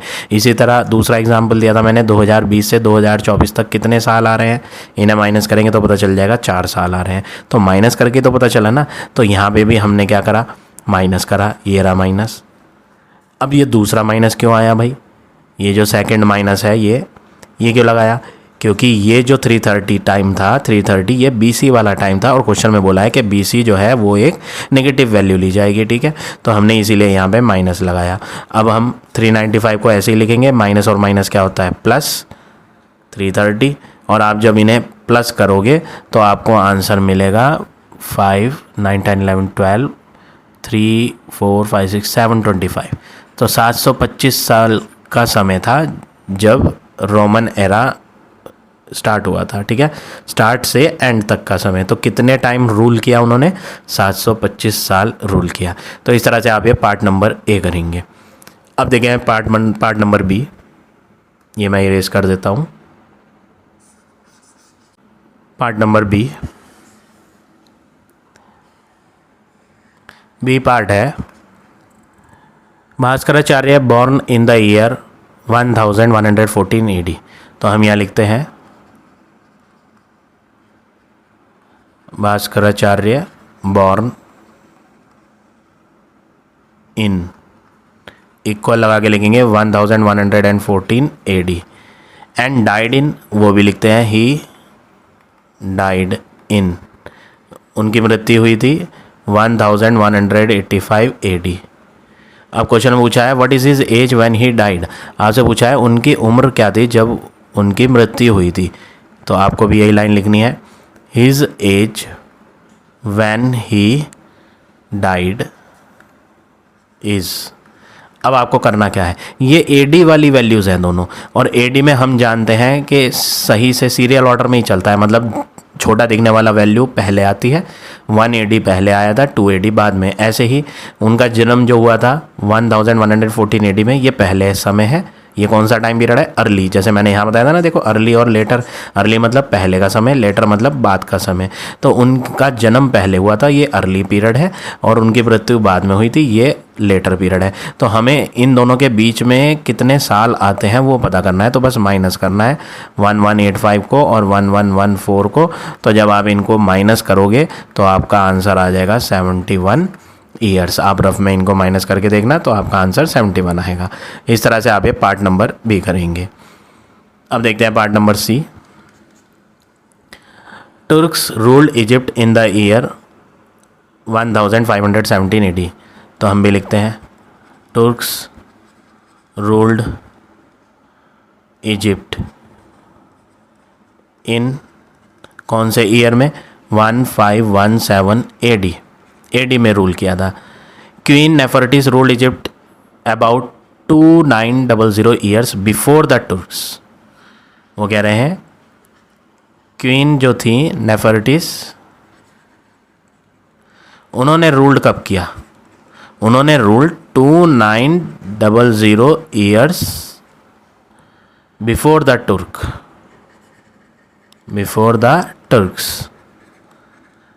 टर्क्स ने कब रूल करा था, 1517 AD में, AD वाला समय 1517, मतलब 1 से लेकर चलता गया, 1 AD आया, 2 AD आया, 3 AD आया, ऐसे चलते गए 1517 AD तक। कितने साल हो गए, 1 से लेकर 1517 तक जाओगे, 1 AD से स्टार्ट करके 1517 ईयर तक जाओगे तो कितने साल बैठेंगे, 1517। लेकिन क्वीन नेफर्टिस जो थी ना, उन्होंने 2900 ईयर्स पहले रूल करा था टर्क्स से। तो टर्क्स ने 1517 तक रूल करा था। तो आप इसको ऐसे समझो, 1 AD से चलते गए कहाँ तक, 1517 AD तक। तो यहाँ पे कितने साल आ गए, 1517 साल आ गए, ठीक है ना। इसके पीछे जाएंगे तो इसके पीछे चलता जाएगा समय, कौन सा वाला, बिफोर क्राइस्ट वाला। अब क्वीन नेफर्टिस जो थी वो तो टर्क्स से 2900 ईयर्स पहले रूल करा था, मतलब यहाँ से चलते गए 1517 साल से और पीछे, कितनी पीछे, 2900 ईयर्स पीछे, बिफोर। तो यानी कि वो जो समय था वो कौन सा था, बिफोर क्राइस्ट वाला समय था। कौन सा समय था, बिफोर क्राइस्ट वाला। और बिफोर क्राइस्ट वाला समय माइनस में आता है, वो हम जानते हैं। तो आपको यहाँ करना क्या है, माइनस करना है। ये मैं इरेज करता हूँ, ये सिर्फ समझाने के लिए था, इसको हम इरेज कर देते हैं। तो यहाँ पर 2900 ईयर्स एगो वाला समय जो है वो बिफोर क्राइस्ट वाला है, तो हमारा आंसर BC में आएगा, AD में नहीं आएगा। ठीक है, तो यहाँ पर पूछा है क्वेश्चन में in which year did she rule, तो आपको बताना है उन्होंने कौन से ईयर में रूल करा था। शी रूल्ड इन 1517 में से माइनस करोगे 2900 को, तो जब आप इन दोनों को माइनस करोगे तो आपका आंसर आएगा माइनस में, माइनस करेंगे 2900 और 1517, तो माइनस में मिलेगा 1383। ये माइनस में आ रहा है, क्यों? क्योंकि बड़ी वैल्यू हमने माइनस के लिए रखी है और छोटी वैल्यू हमने प्लस के लिए रखी है, तो साइन तो हमेशा किसका आता है? बड़े वाले का। अब ये माइनस क्यों आया? ये माइनस डिनोट कर रहा है कि ये बिफोर क्राइस्ट वाला टाइम है। यहाँ पे आपको एक लाइन लिखनी है, हेयर माइनस डिनोट, जो माइनस है इन इन्वर्टेड कॉमास में कर देते हैं, here minus denotes that it is before Christ BC। ये जो माइनस है ना, ये माइनस इतना बता रहा है कि ये जो समय था ये बिफोर क्राइस्ट वाला समय था, इसलिए यहाँ पर फाइनल आंसर क्या है? 1383 BC। तो हम यहाँ माइनस नहीं लगा रहे, वो माइनस की जगह हम BC लिख रहे हैं, क्योंकि माइनस सिंबल किसके लिए होता है? BC के लिए होता है। तो इस तरह से आप ये पार्ट नंबर C करेंगे। अब आपको देखना है part number D। Next part क्या है? Greek mathematician Archimedes lived between 287 BC to 212 BC। Aristotle lived between 380 BC to 322 BC। Who lived during earlier period, आपको बताना है कौन अर्लियर पीरियड में जिया, मतलब किसकी मृत्यु पहले हुई, ऐसा समझें आप। अर्लियर पीरियड का मतलब, अर्लियर पीरियड क्या होता है? अर्लियर पीरियड होता है पहले वाला समय, ना कि बाद वाला। ठीक है ना? तो देखो आर्किमिडीज जो थे, आर्किमिडीज का समय क्या था? आप उस पर फोकस करो। आर्किमिडीज का समय था, मैं यहाँ हाईलाइट कर देता हूँ। आर्किमिडीज जो थे वो 287 BC में जन्म लिया और मृत्यु उनकी 212 BC में हुई। मृत्यु 212 में हुई। और जो एरिस्टोटल थे, एरिस्टोटल, उनका जन्म ही 380 BC में हुआ था और मृत्यु 322 BC में। अब क्वेश्चन पूछा था अर्लियर पीरियड वाला समय कौन सा है? देखो दोनों के दोनों टाइम BC वाले हैं, ये बिफोर क्राइस्ट वाले। और बिफोर क्राइस्ट में हम जानते हैं, मैंने यहाँ पे ये लिख के भी दिखाया था आपको, देखो मैं हाईलाइट करता हूँ, ये बिफोर क्राइस्ट वाला समय लिख के दिखाया था ना। बिफोर क्राइस्ट में अर्लियर पीरियड कौन सा होता है? पीछे का। अर्लियर का मतलब पीछे का समय कौन सा होता है? जो बड़ा दिखता है। देखो जैसे जैसे हम आगे आ रहे हैं तो बिफोर क्राइस्ट में टाइम घटता रहता है। पहले 3 BC आया था, उसके बाद 2 BC आया, उसके बाद 1 BC, मतलब जो बाद वाला समय होता है ना बिफोर क्राइस्ट में, वो बड़ा नहीं दिखता, वो एक्चुअल में छोटा दिखता है बाद वाला समय। और जो पहले वाला समय होता है वो बड़ा दिखता है। इस चीज़ को ध्यान रखो, जो समय पहले आया वो बड़ा दिख रहा है और जो समय बाद में आया वो छोटा। तो हमसे पूछ रहा है कौन अर्लियर पीरियड में जिया, मतलब कौन पहले जिया था, मतलब जिसमें बड़ी वैल्यू दिख रही होगी वो पहले जिया। सिंपल आंसर है, इसमें आपको कुछ कैलकुलेशन नहीं करनी, इसमें आप सिंपल लिखेंगे। क्वेश्चन पूछा था कौन अर्लियर पीरियड में जिया है, तो आप इसका आंसर क्या लिखेंगे? इसका आंसर आएगा एरिस्टोटल का समय बड़ा दिखाई दे रहा है और BC में जो बड़ा दिखता है वो पहले आता है, यानी Aristotle lived during earlier periods. Answer sheet में आपका आंसर अलग दे रखा है, वो गलत है। ठीक है, आप इसमें बस जो पूछा गया है वो जवाब देंगे। आंसर शीट में आपको दोनों का टाइम पीरियड लिख के दिखा रखा है कि एरिस्टोटल ने 380 BC से 322 BC तक लाइफ जी, आर्किमिडीज ने 287 BC से 212 BC तक। ये लिख के दिखाने की ज़रूरत नहीं, वो तो यहाँ पे ऑलरेडी क्वेश्चन में बता ही रखा है। क्वेश्चन में पूछा क्या है? कौन अर्लियर पीरियड में जिया था, तो अर्लियर पीरियड में वो जिया था जिसका समय बड़ा दिख रहा था, क्योंकि बिफोर क्राइस्ट वाला जो टाइम होता है BC वाला, उसमें पहले टाइम वो आता है जो बड़ा दिखता है, बाद में टाइम वो आता है जो छोटा दिखता है, इसलिए बड़ा दिखने वाला टाइम पहले आया था। तो एरिस्टोटल का समय पहले वाला था। ठीक है, तो आप लिखोगे Aristotle live during earlier period. तो इसका आंसर मैं यहीं लिख देता हूँ, Aristotle lived during earlier period. ठीक है, ये हो गया आपका लास्ट पार्ट का आंसर। तो इस तरह से आप ये क्वेश्चन नंबर 10 करेंगे। अब आ जाते हैं नेक्स्ट क्वेश्चन पे। Question number 11। क्वेश्चन है, a water tank has steps inside it. A monkey is sitting on the topmost step, that is the first step. यहाँ फिगर भी दिखा रखी है। ये सबसे ऊपर स्टेप वाला है, स्टेप 1, ये सीढ़ी 1 है पहली वाली, यहाँ पर मंकी बैठा है। ठीक है, इस फर्स्ट प्लेस पर। ये स्टेप 2 है, ये 3, 4, इस तरह से स्टेप्स बनी हुई हैं, सीढ़ियाँ बनी हुई हैं। The water level is at the 9th step. Water जो है ना वो ऊपर नहीं है, 9th स्टेप पे है। तो हम अभी और फिगर को बनाकर मैं आपको क्लियर कर देता हूँ। आपको ये फिगर ड्रॉ करने की ज़रूरत नहीं है, ये सिर्फ मैं आपको समझाने के लिए बता रहा हूँ। 4th step, 5th, 6th, 7th, 8th, 9th, ये है 9th स्टेप। और यहाँ पर पानी है सारा। ठीक है, यहाँ पर वाटर है। और मंकी कहाँ पर है? मंकी जो है वो सबसे पहले वाले स्टेप पर बैठा था। ठीक है, तो अगर उसको वाटर पीना है तो उसे नीचे आना पड़ेगा। कौन से स्टेप पर? 9th step. यानी कितनी सीढ़ी नीचे आना है उसे? एक नंबर वाली सीढ़ी पे तो वो बैठा था पहले से। ठीक है, अब उसे नीचे कितना आना है? नीचे आना है एक सीढ़ी, ये है 2, 3, 4, 5, 6, 7, 8। उसे अगर वाटर ड्रिंक करना है तो उसे 8 सीढ़ी नीचे आना पड़ेगा। एक पे तो वो बैठा ही था, 8 सीढ़ी और नीचे आएगा तब जाके वो 9 पर पहुंचेगा। ठीक है, तो वो करता क्या है? वो करता है he jump 3 step down and then jump back 2 step up. वो यहाँ से पहले तो 3 सीढ़ी नीचे कूदता है और फिर वापस 2 सीढ़ी पीछे जाता है। डायरेक्ट नीचे नहीं जाता वो, पहले 3 सीढ़ी नीचे कूदा, फिर 3 सीढ़ी नीचे कूदा, फिर 3 सीढ़ी, ऐसे नहीं करता वो क्या करता है? पहले तो वो 3 सीढ़ी नीचे कूदेगा, 1 से कहाँ पर आ जाएगा? 3 सीढ़ी कूद कर 4 पर। फिर आगे की तरफ नहीं जाएगा, वाटर की तरफ नीचे नहीं जाएगा, फिर वो पीछे जाता है। ऐसे स्टेप्स बताए हैं क्वेश्चन में, पार्ट ए में।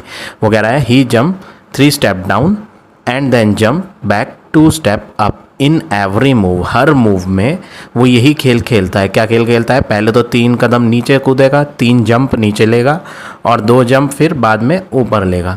तो ऐसे करने में उसे टाइम ज़्यादा लग जाता है नीचे वाटर तक पहुंचने में। ठीक है, अब यहाँ पर पार्ट सी में देखोगे, जब आप पूरा क्वेश्चन रीड करोगे तो आपको नज़र आएगा पार्ट सी में कुछ हिंट यहाँ पार्ट ए के लिए भी दिया गया है। ठीक है, if the number of step move down is represented by negative and the number of steps move up is represented by positive, represent his move in part A and B। देखो यहाँ पर आया ना, वो कह रहा है कि number of step move down को आप माइनस से शो करो, number of steps moved up को आप पॉजिटिव नंबर से शो करो, और ये पैटर्न फॉलो करके आप पार्ट ए और बी को सॉल्व करके कंप्लीट करो ये चीज़। मतलब ये जो पार्ट सी है ये ए और बी के लिए दिया गया है। ठीक है, ये कोई सेपरेट अलग से पार्ट नहीं है। ठीक है, तो हमें यहाँ सी पार्ट का हिंट ए में भी यूज़ करना है और बी में भी यूज़ करना है। तो हम सबसे पहले पार्ट नंबर ए में जो हिंट सी पार्ट में लिख के दिया गया था उसका यूज़ करते हैं। क्या हिंट दिया गया था? Number of steps move down steps को आप रिप्रेजेंट करो किससे?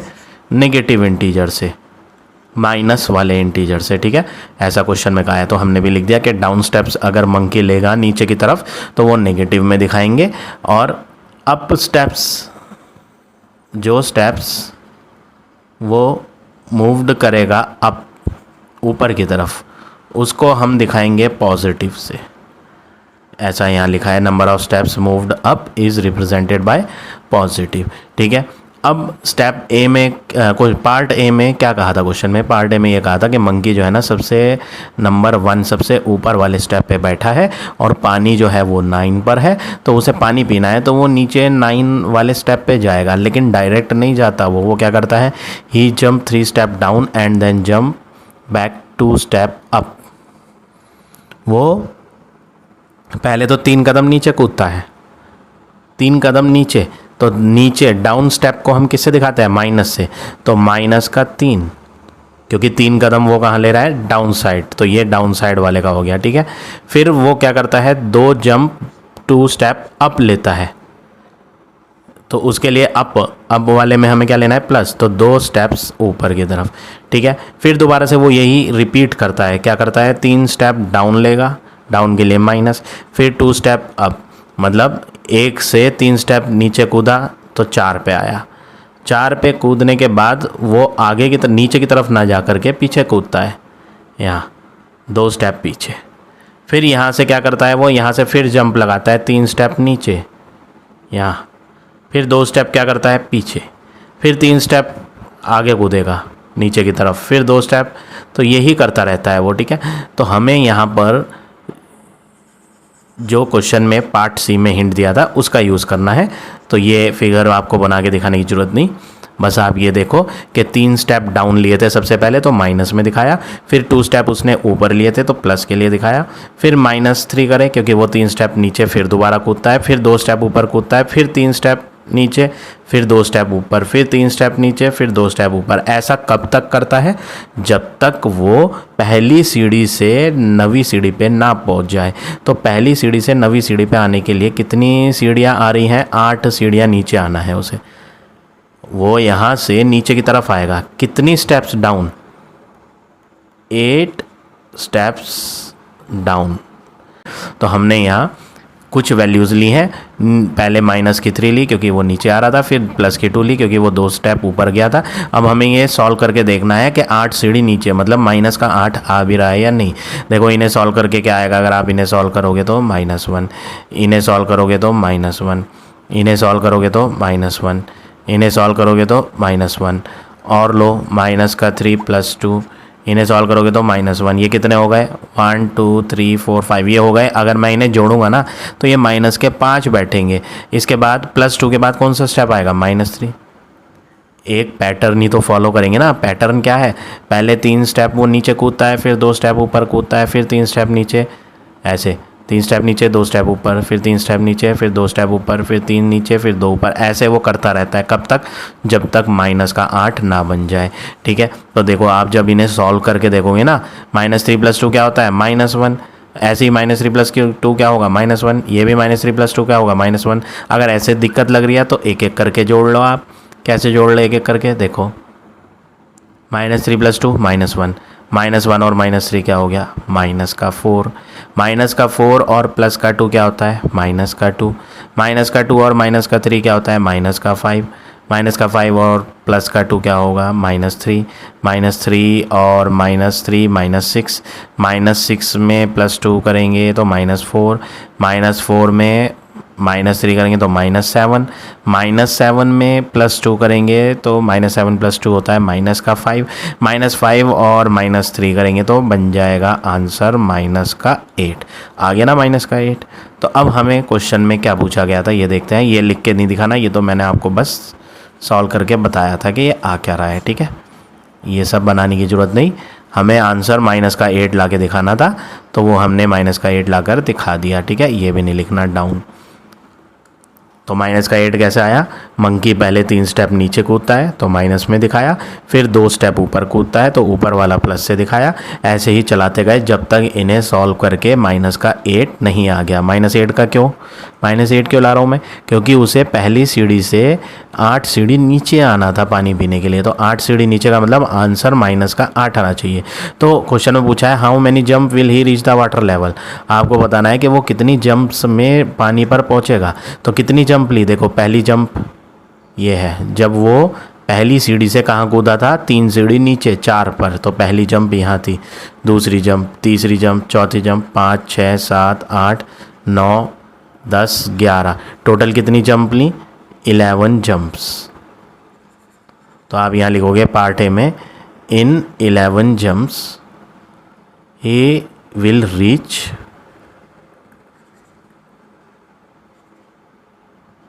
वाटर लेवल, ठीक है। तो ये हो गया आपका part number A. Part number B देखो, बी पार्ट में क्या कहा है, after drinking water he want to go back. अब उसने पानी पी लिया है, अब वो वापस फर्स्ट वाली सीढ़ी पे आना चाहता है। कहाँ से? अभी वो यहाँ 9th पर है, 9th वाली सीढ़ी पर है और उसे ऊपर की तरफ आना है। कितनी सीढ़ी ऊपर आना है भाई? यहाँ तो वो आ चुका पानी पीने, ठीक है। तो अब कितनी सीढ़ी ऊपर जाएगा? 1 2 3 4 5 6 7 8। यहाँ पर आने के लिए उसे 8 स्टेप्स अप जाना है। अप का मतलब प्लस में, मतलब आंसर सॉल्व करके प्लस का 8 लाना है आपने।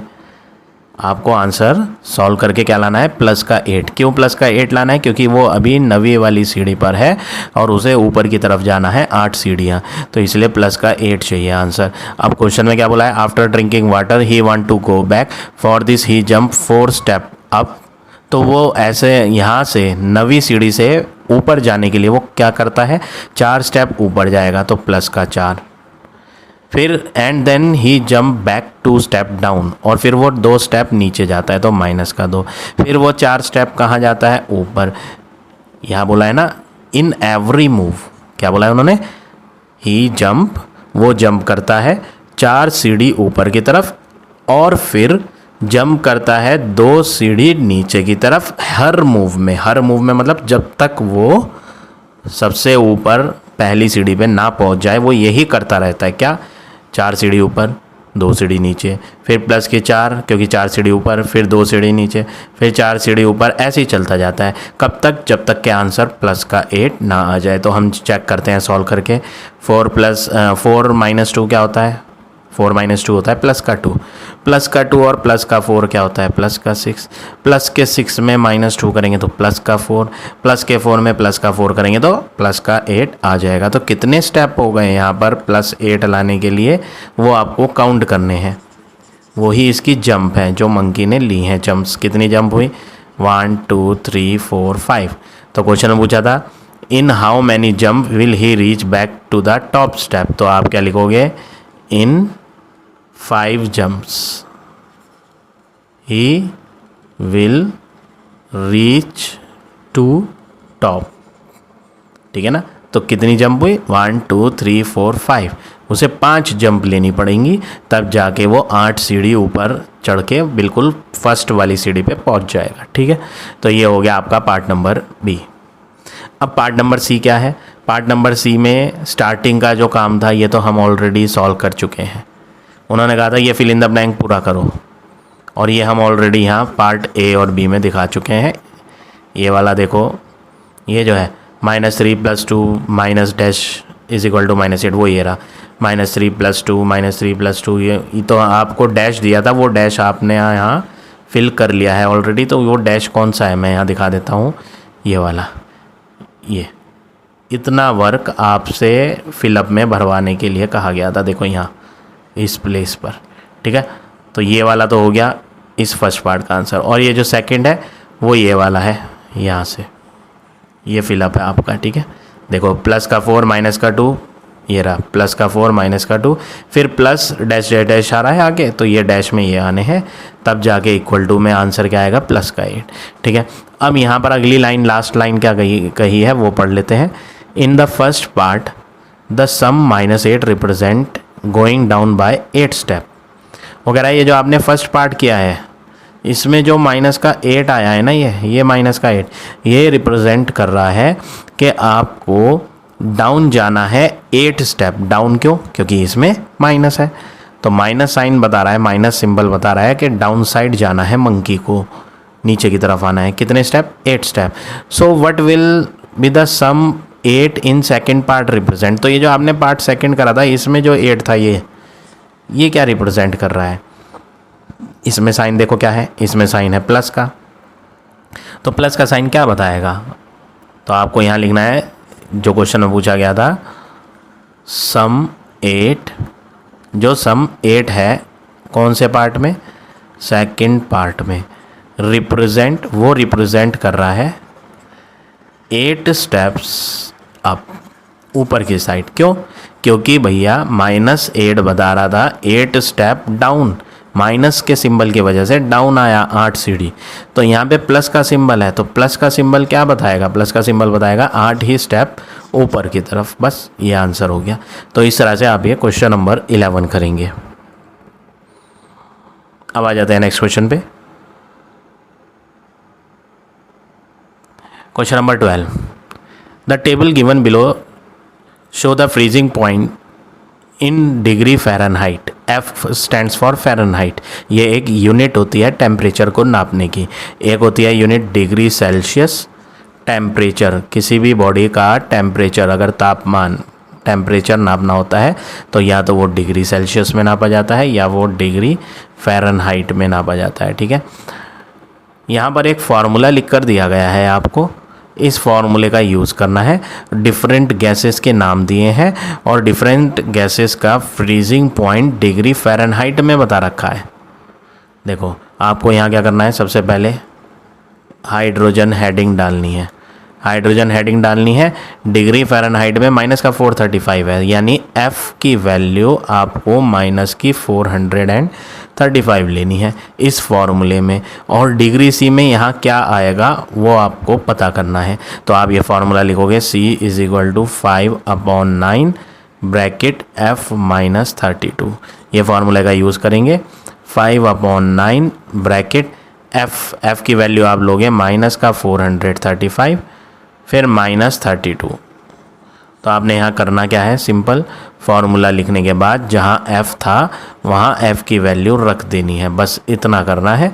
अब नेक्स्ट स्टेप क्या करेंगे आप, नेक्स्ट स्टेप ये है 5/9 तो ऐसे ही लिखो, ब्रैकेट है ये ब्रैकेट का मतलब है मल्टीप्लाई। इनको सॉल्व कर लो आप दोनों को, ये दोनों नंबर आप सॉल्व कर लो।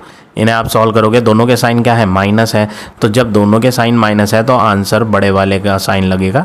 बड़ा है 435, दिखाई कौन दे रहा है, बड़ा। इन दोनों में बड़ी वैल्यू कौन दिखाई पड़ रही है, 435 बड़ी दिखाई पड़ रही है, तो उसका साइन लगा दिया। और माइनस क्या होता है, प्लस, तो हम दोनों को प्लस करेंगे, एक तो 435 को और दूसरा 32। जब आप इन दोनों को प्लस करोगे तो आपके पास आंसर आएगा 467। अब डिनोमिनेटर में 9 है, आप डिनोमिनेटर में 9 जो है उसको 467 को कट करोगे तो ये पूरा कम्प्लीटली कट तो होगा नहीं, तो आपको इसे पॉइंट में करना पड़ेगा। क्या करना पड़ेगा, आंसर रफ में डिवाइड करेंगे 9 से इसको और पॉइंट में निकालेंगे। और अगर ज़रूरी नहीं है, आप अभी नहीं कट करना चाहते तो मत करो, आप पहले क्या करो, आप पहले मल्टीप्लाई कर लो न्यूमरेटर वालों की 467 की 5 से। तो जब आप 467 × 5 करोगे तो आपको यहाँ माइनस का आंसर 2335 मिलेगा और अपॉन में 9, और फिर आप इसको डिवाइड करना रफ में 9 से, तो आपको आंसर मिलेगा 259.44। ये आंसर डिग्री सेल्सियस में। ठीक है, आंसर तो आपका चलता जाएगा, जब आप रफ में डिवाइड करके देखोगे ना ऐसे 9 से किसको 2335 को, तो आंसर 259.4444 आता जाएगा। तो आपको ज़्यादा वैल्यू नहीं लिखनी, बस पॉइंट के बाद 2 प्लेस तक लिखो और वो आपका फाइनल आंसर हो जाएगा। इसमें माइनस लग रहा था तो हम आंसर में भी क्या लगाएंगे, माइनस। तो ये हो गया आपका डिग्री सेल्सियस का आंसर, जो कि आपको कहाँ भरना है, इधर भरना है। तो यहाँ लिख देंगे -259.44। ठीक है, तो ये तो मैंने अभी हाइड्रोजन का करा। इसी तरह से आप दूसरी वैल्यूज़ का भी फाइंड करोगे। ठीक है, दूसरी वैल्यू का एक और का करके दिखा देता हूँ मैं। सारे पार्ट्स इसके सेम है, सब में एक ही काम करना है। ठीक है, मैं आपको हीलियम का करके दिखा देता हूँ। हीलियम का करता हूँ। ठीक है, हीलियम में F वाली वैल्यू -458 है।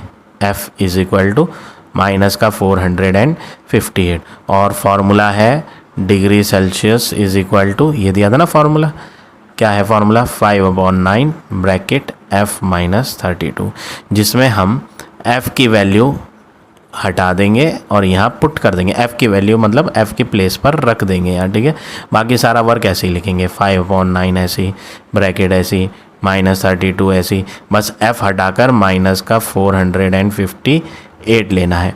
अब नेक्स्ट वर्क क्या करेंगे, 5/9 ब्रैकेट हटाओगे, ब्रैकेट का मतलब क्या होता है, मल्टीप्लाई। इन दोनों को सॉल्व करो, इनमें बड़ी वैल्यू कौन सी दिखाई पड़ रही है, 458, तो बड़ी वैल्यू जो दिख रही है, जो बड़ी वैल्यू दिखती है उसका साइन लगा देते हैं। माइनस और माइनस क्या होता है, प्लस।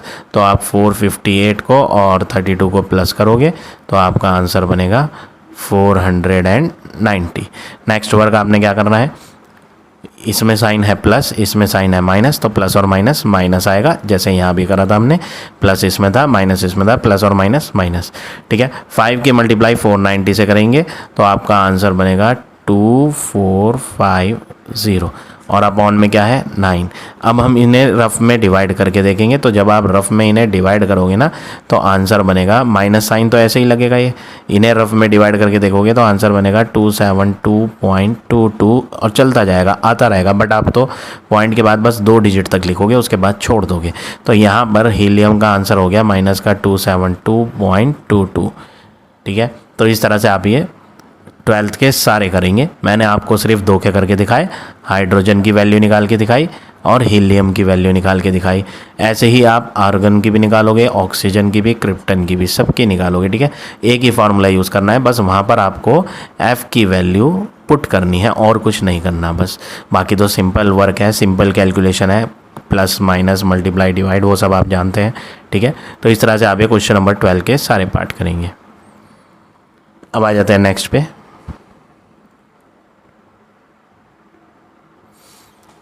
13 यहाँ पर आपको एक फार्मूला दिया गया है, ये एक एक्सप्रेशन है फार्मूला। वो कह रहा है ए, ये स्टार का सिंबल बन रहा है, ए इंटू बी, ये स्टार मल्टीप्लाई होता है। ठीक है, ए इंटू बी अगर है तो इसको एक फार्मूले से रिप्रेजेंट करा है, ए into B plus A into A plus B into B. वो कह रहा है ये फार्मूला आप यूज़ करो दोनों पार्ट्स में, इसमें भी और इसमें भी। तो फर्स्ट पार्ट देखो, फर्स्ट पार्ट में है माइनस का 3 इंटू माइनस 5, ये स्टार आ रहा है। देखो ये स्टार वाला जो है एक्सप्रेशन ये इससे मैच कर रहा है ना। बस हमें ये दिख रहा है कि यहाँ पर ए की प्लेस पर -3 आ रहा है और बी की प्लेस पर जो स्टार के बाद बी है, यहाँ पे स्टार के बाद -5 है। तो यहाँ पर ऐसा दिखाई पड़ रहा है कि जैसे ए की वैल्यू -3 है और बी की वैल्यू -5। तो आपको क्या करना है, आपको ये दोनों की दोनों वैल्यू यहाँ फार्मूले में पुट कर देनी है, बस और कुछ नहीं करना। तो यहाँ पर -3 स्टार -5 का मतलब ये फार्मूले से देखेंगे ए इंटू बी क्या आ रहा है यहाँ, ए इंटू, चलो मैं पहले फार्मूला लिख देता हूँ, ए into B bracket A multiply A plus B multiply B. ये मैंने फार्मूला लिखा, मैं वैल्यू भरता हूँ इसमें, ए -3 मल्टीप्लाई बी -5 प्लस ब्रैकेट ए इंटू ए -3 इंटू -3 प्लस -5 इंटू -5। देखो यहाँ दो सिंबल्स, मैथमेटिकल सिंबल्स एक साथ आ रहे हैं, जैसे कि मल्टीप्लाई और माइनस। तो यहाँ एक स्मॉल ब्रैकेट का यूज़ करेंगे और ये जो स्मॉल थी ये बड़ी बना देंगे। ठीक है, ये जो फार्मूले में स्मॉल ब्रैकेट थी इसको हम चेंज करके बिग में कन्वर्ट करेंगे, क्योंकि स्मॉल हमें अंदर लेनी पड़ेगी, क्योंकि मैथ के 2 सिंबल्स कभी भी एक साथ नहीं लिए जाते, तो उन्हें सेपरेट करने के लिए स्मॉल ब्रैकेट का हम यूज़ कर रहे हैं। जैसे कि यहाँ देखो प्लस के साथ माइनस आ रहा था, 2 सिंबल एक साथ थे तो ब्रैकेट में करो, मल्टीप्लाई के साथ माइनस था तो यहाँ भी। अब आपको करना क्या है, मल्टीप्लिकेशन करनी है, दोनों की मल्टीप्लाई करते हैं हम। पहले सिंबल की मल्टीप्लाई करेंगे, इनके भी सिंबल मल्टीप्लाई होंगे, यहाँ ये भी मल्टीप्लिकेशन होगी। ठीक है, 3 जगह मल्टीप्लाई करनी है, क्योंकि इनके बीच में क्या आ रहा है, मल्टीप्लाई आ रहा है। तो हम पहले माइनस इंटू माइनस प्लस हो जाएगा, प्लस का साइन लगाएंगे नहीं आप, 3 5 जा क्या हो जाएगा 15। ये प्लस सिंबल यहाँ लगा दिया, फिर एक बड़ी ब्रैकेट बनाई, माइनस इंटू माइनस प्लस होता है, शुरू में प्लस लगाएंगे नहीं आप, 3 इंटू 3 क्या होगा 9, ये प्लस सिंबल लगाएंगे, minus into minus plus already हम लगा चुके हैं, 2 प्लस लगाने की ज़रूरत नहीं, 5 5 जा क्या होता है 25 और ये ब्रैकेट बंद। अब आपको नेक्स्ट वर्क क्या करना है, 15 प्लस 9 प्लस 25 करेंगे तो बन जाएगा 34 और फाइनली जब आप इन्हें ऐड करोगे तो बन जाएगा 49। तो 13 के ए पार्ट का आंसर आपका क्या हो गया 49। इसी तरह से पार्ट नंबर बी भी कर लेते हैं हम। पार्ट नंबर बी में क्या है, बी में -6 स्टार 2 है, मतलब ए की वैल्यू -6 डलनी है और बी की वैल्यू 2 डलनी है। तो फार्मूला क्या था, फार्मूला था ए स्टार बी अगर आए कहीं पर तो आपको a into B plus a into A plus B into B करना है। तो हम यहाँ वैल्यू पुट करते हैं इक्वल के बाद a इंटू बी में -6 इंटू 2 प्लस फिर एक बड़ी ब्रैकेट बनाएंगे, ठीक है। फॉर्मूले में तो छोटी थी बट हम बड़ी बनाएंगे क्योंकि अंदर छोटी ब्रैकेट का यूज़ होना है अभी। a इंटू ए तो -6 इंटू -6, देखो दो साइन आए तो छोटी ब्रैकेट लेनी पड़ेगी, प्लस b इंटू बी तो यानी कि 2 इंटू 2। अब इनकी मल्टीप्लाई करेंगे, मल्टीप्लाई कहाँ कहाँ है, इन दो के बीच मल्टीप्लाई, इन दो के बीच मल्टीप्लाई, इन दो के बीच मल्टीप्लाई। तो बॉड मास में पहले मल्टीप्लिकेशन होती है इसलिए हम पहले मल्टीप्लाई करेंगे। माइनस इसका और इसका साइन क्या है प्लस, कुछ भी साइन नहीं है तो प्लस है, माइनस इंटू प्लस, माइनस और प्लस माइनस होगा, 6 2 जा 12, ये प्लस लगाएंगे फिर ब्रैकेट बनाएंगे। माइनस इंटू माइनस प्लस होता है, ब्रैकेट के अंदर बिल्कुल स्टार्टिंग में ब्रैकेट के अंदर कभी भी प्लस साइन नहीं लगाया जाता, माइनस तो लगा सकते हैं, ठीक है। माइनस इंटू माइनस प्लस होता है तो ब्रैकेट के अंदर स्टार्टिंग में प्लस नहीं लगाया करते। 6 6 जा 36, ये प्लस लगाएंगे, 2 2 जा 4, 36 प्लस 4 क्या होता है 40, इसके पीछे क्या है प्लस साइन तो प्लस लगा दिया, -12। अब आप इन दोनों में बड़ी वैल्यू देखो, इन दोनों में बड़ी है 40 तो प्लस लगेगा, प्लस लगाना कंपलसरी नहीं है, नहीं भी लगाएंगे तो भी ठीक है, ठीक है, बड़े वाले का साइन। फिर माइनस और प्लस माइनस होता है तो आप इन्हें माइनस करोगे, तो जब हम इन्हें माइनस करेंगे तो आंसर मिल जाएगा 28। तो इस तरह से आप ये क्वेश्चन नंबर 13 करेंगे। अब आ जाते हैं नेक्स्ट क्वेश्चन पे। क्वेश्चन नंबर 14, यहाँ पर भी आपको एक फॉर्मूला दिया गया है, ए ट्राइंगल का साइन है, B is equal to A into B -2 into A into B plus B into -a into B plus B into B.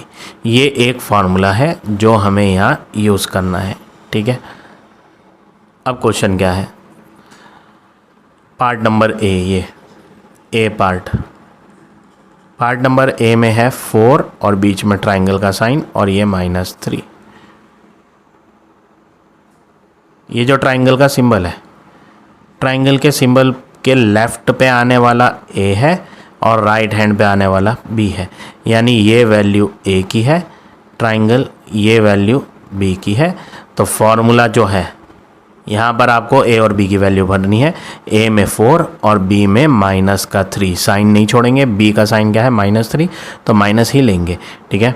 तो ए में तो लेंगे 4 इंटू बी में लेंगे -3 -2 मल्टीप्लाई ए में लेंगे 4 मल्टीप्लाई बी में लेंगे -3, दो सिंबल एक साथ आए तो स्मॉल ब्रैकेट यूज़ करेंगे, प्लस बी में लेंगे -3, दो साइन आ रहे हैं तो ब्रैकेट, इंटू माइनस का ए, क्या लिखा है माइनस साइन फिर ए, तो हम भी माइनस साइन, ए की वैल्यू क्या थी 4 थी तो 4 लिखेंगे, इंटू बी क्या है, बी था -3 तो मल्टीप्लाई के साथ माइनस आ रहा है, दो साइन आ रहे हैं तो ब्रैकेट लेंगे, ठीक है।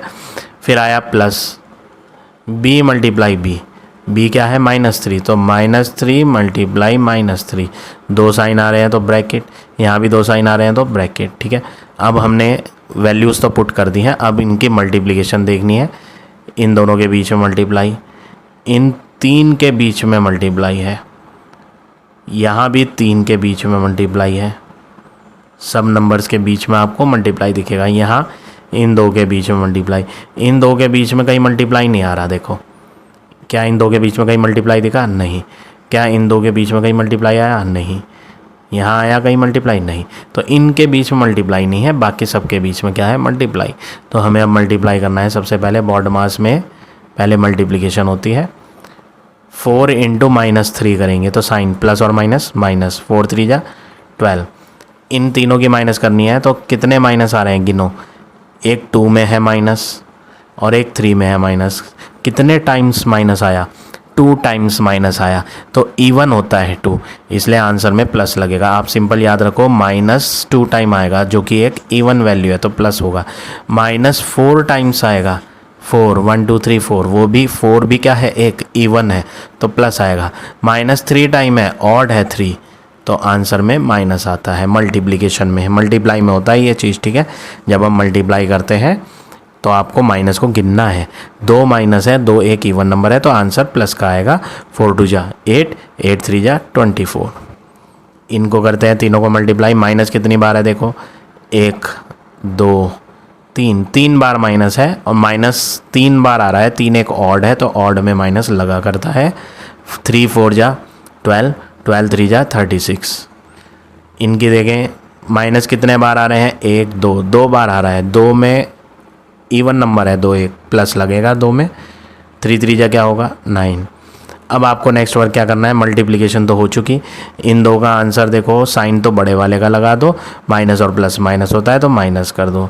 इन दोनों का आंसर साइन बड़े वाले का लगाओ और इन्हें माइनस और प्लस है, माइनस और प्लस माइनस होता है, माइनस करेंगे तो 27 आएगा। अब इन दोनों में बड़ी कौन सी वैल्यू है, इन दोनों में वैल्यू बड़ी है 27, तो बड़े वाले का तो साइन लगाओ माइनस, ठीक है। साइन तो बड़े वाले का आ गया।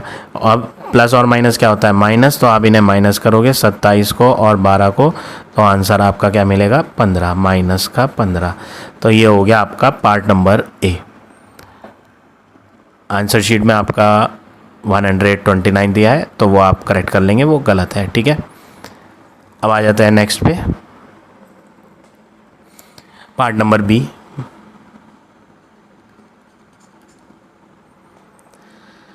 -7,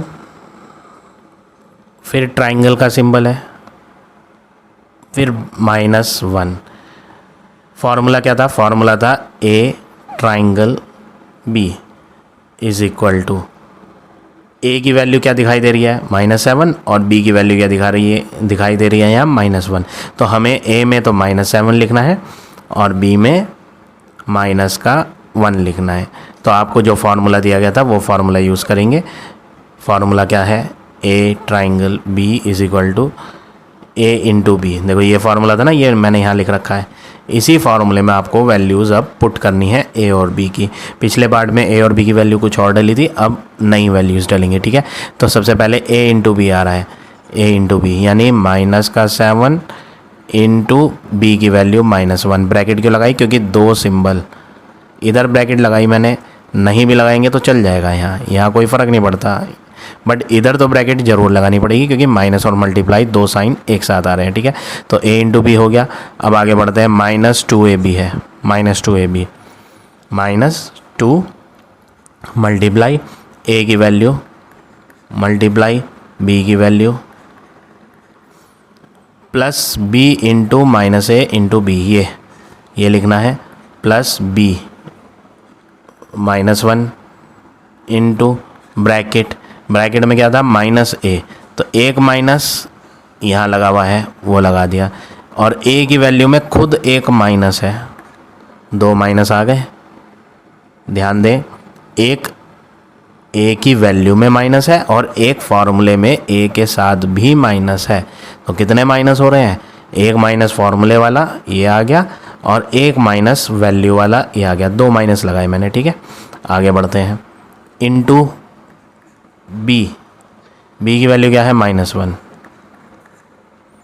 ठीक है, plus B into B, last में है बी इंटू बी, तो बी की वैल्यू -1 इंटू बी की वैल्यू -1। अब आपको क्या करना है, मल्टीप्लिकेशन ढूंढेंगे पहले। मल्टीप्लिकेशन इन दो के बीच में आ रही है, आगे मल्टीप्लाई का साइन नहीं आया, यहाँ इन तीन के बीच में है मल्टीप्लाई, इस नंबर और इस नंबर के बीच में भी मल्टीप्लाई है, इन दो के बीच में मल्टीप्लाई नहीं आ रही, इन दो के बीच में है मल्टीप्लाई, ठीक है। तो ये मल्टीप्लिकेशन हमें करनी है। चलो मल्टीप्लाई करने के लिए पहले तो आप साइन गिन लो, कितने साइन है माइनस के, 2, और 2 एक इवन नंबर है तो आंसर प्लस का बनेगा, 7 1 जा 7। कितने माइनस आ रहे हैं यहाँ, 1 2 3, 3 एक ऑड नंबर होता है तो ऑड में माइनस लगा करता है, 7 2 जा 14, 14 1 जा 14। कितने माइनस आ रहे हैं यहाँ, 1 माइनस, 2 माइनस, 3 माइनस, 4, 4 माइनस है, 4 एक इवन नंबर है तो प्लस आएगा। 1 इंटू 7 7, 7 1 जा क्या होता है 7।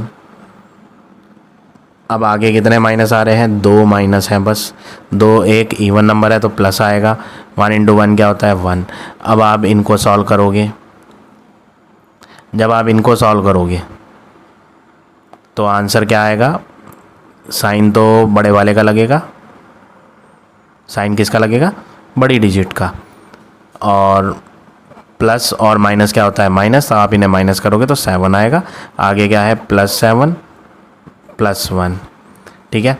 अब नेक्स्ट वर्क क्या करना है, ये दोनों वैल्यूज़ जो है ना ये कट जाएंगी। क्यों कट जाएंगी, क्योंकि ये भी 7 है, ये भी 7 है, ये माइनस का 7 है और ये प्लस का 7। तो जब ऐसी कुछ डिजिट्स आती हैं, कैसी डिजिट्स के 2 डिजिट्स अगर सेम है बट उनके साइन उल्टे हैं तो हम उन्हें कट कर सकते हैं, और कट करके आंसर सिर्फ एक ही बच रहा है, वो है 1। तो यहाँ पर पार्ट नंबर बी का आंसर आपका क्या है 1 है, ठीक है। अब नेक्स्ट वर्क क्या है, ऑल्सो शो दैट, वो कह रहा है ये साबित करो, शो दैट का मतलब प्रूव करो कि 4 ट्राइंगल -3, मतलब जो पार्ट ए का आंसर है, ये चीज़ क्या है पार्ट ए। देखो मैं इरेज करके यहाँ आपको सही से दिखाता हूँ। देखो ये पार्ट ए हमने करा था तो यहीं पे वो लिखा हुआ है, ये वाला आंसर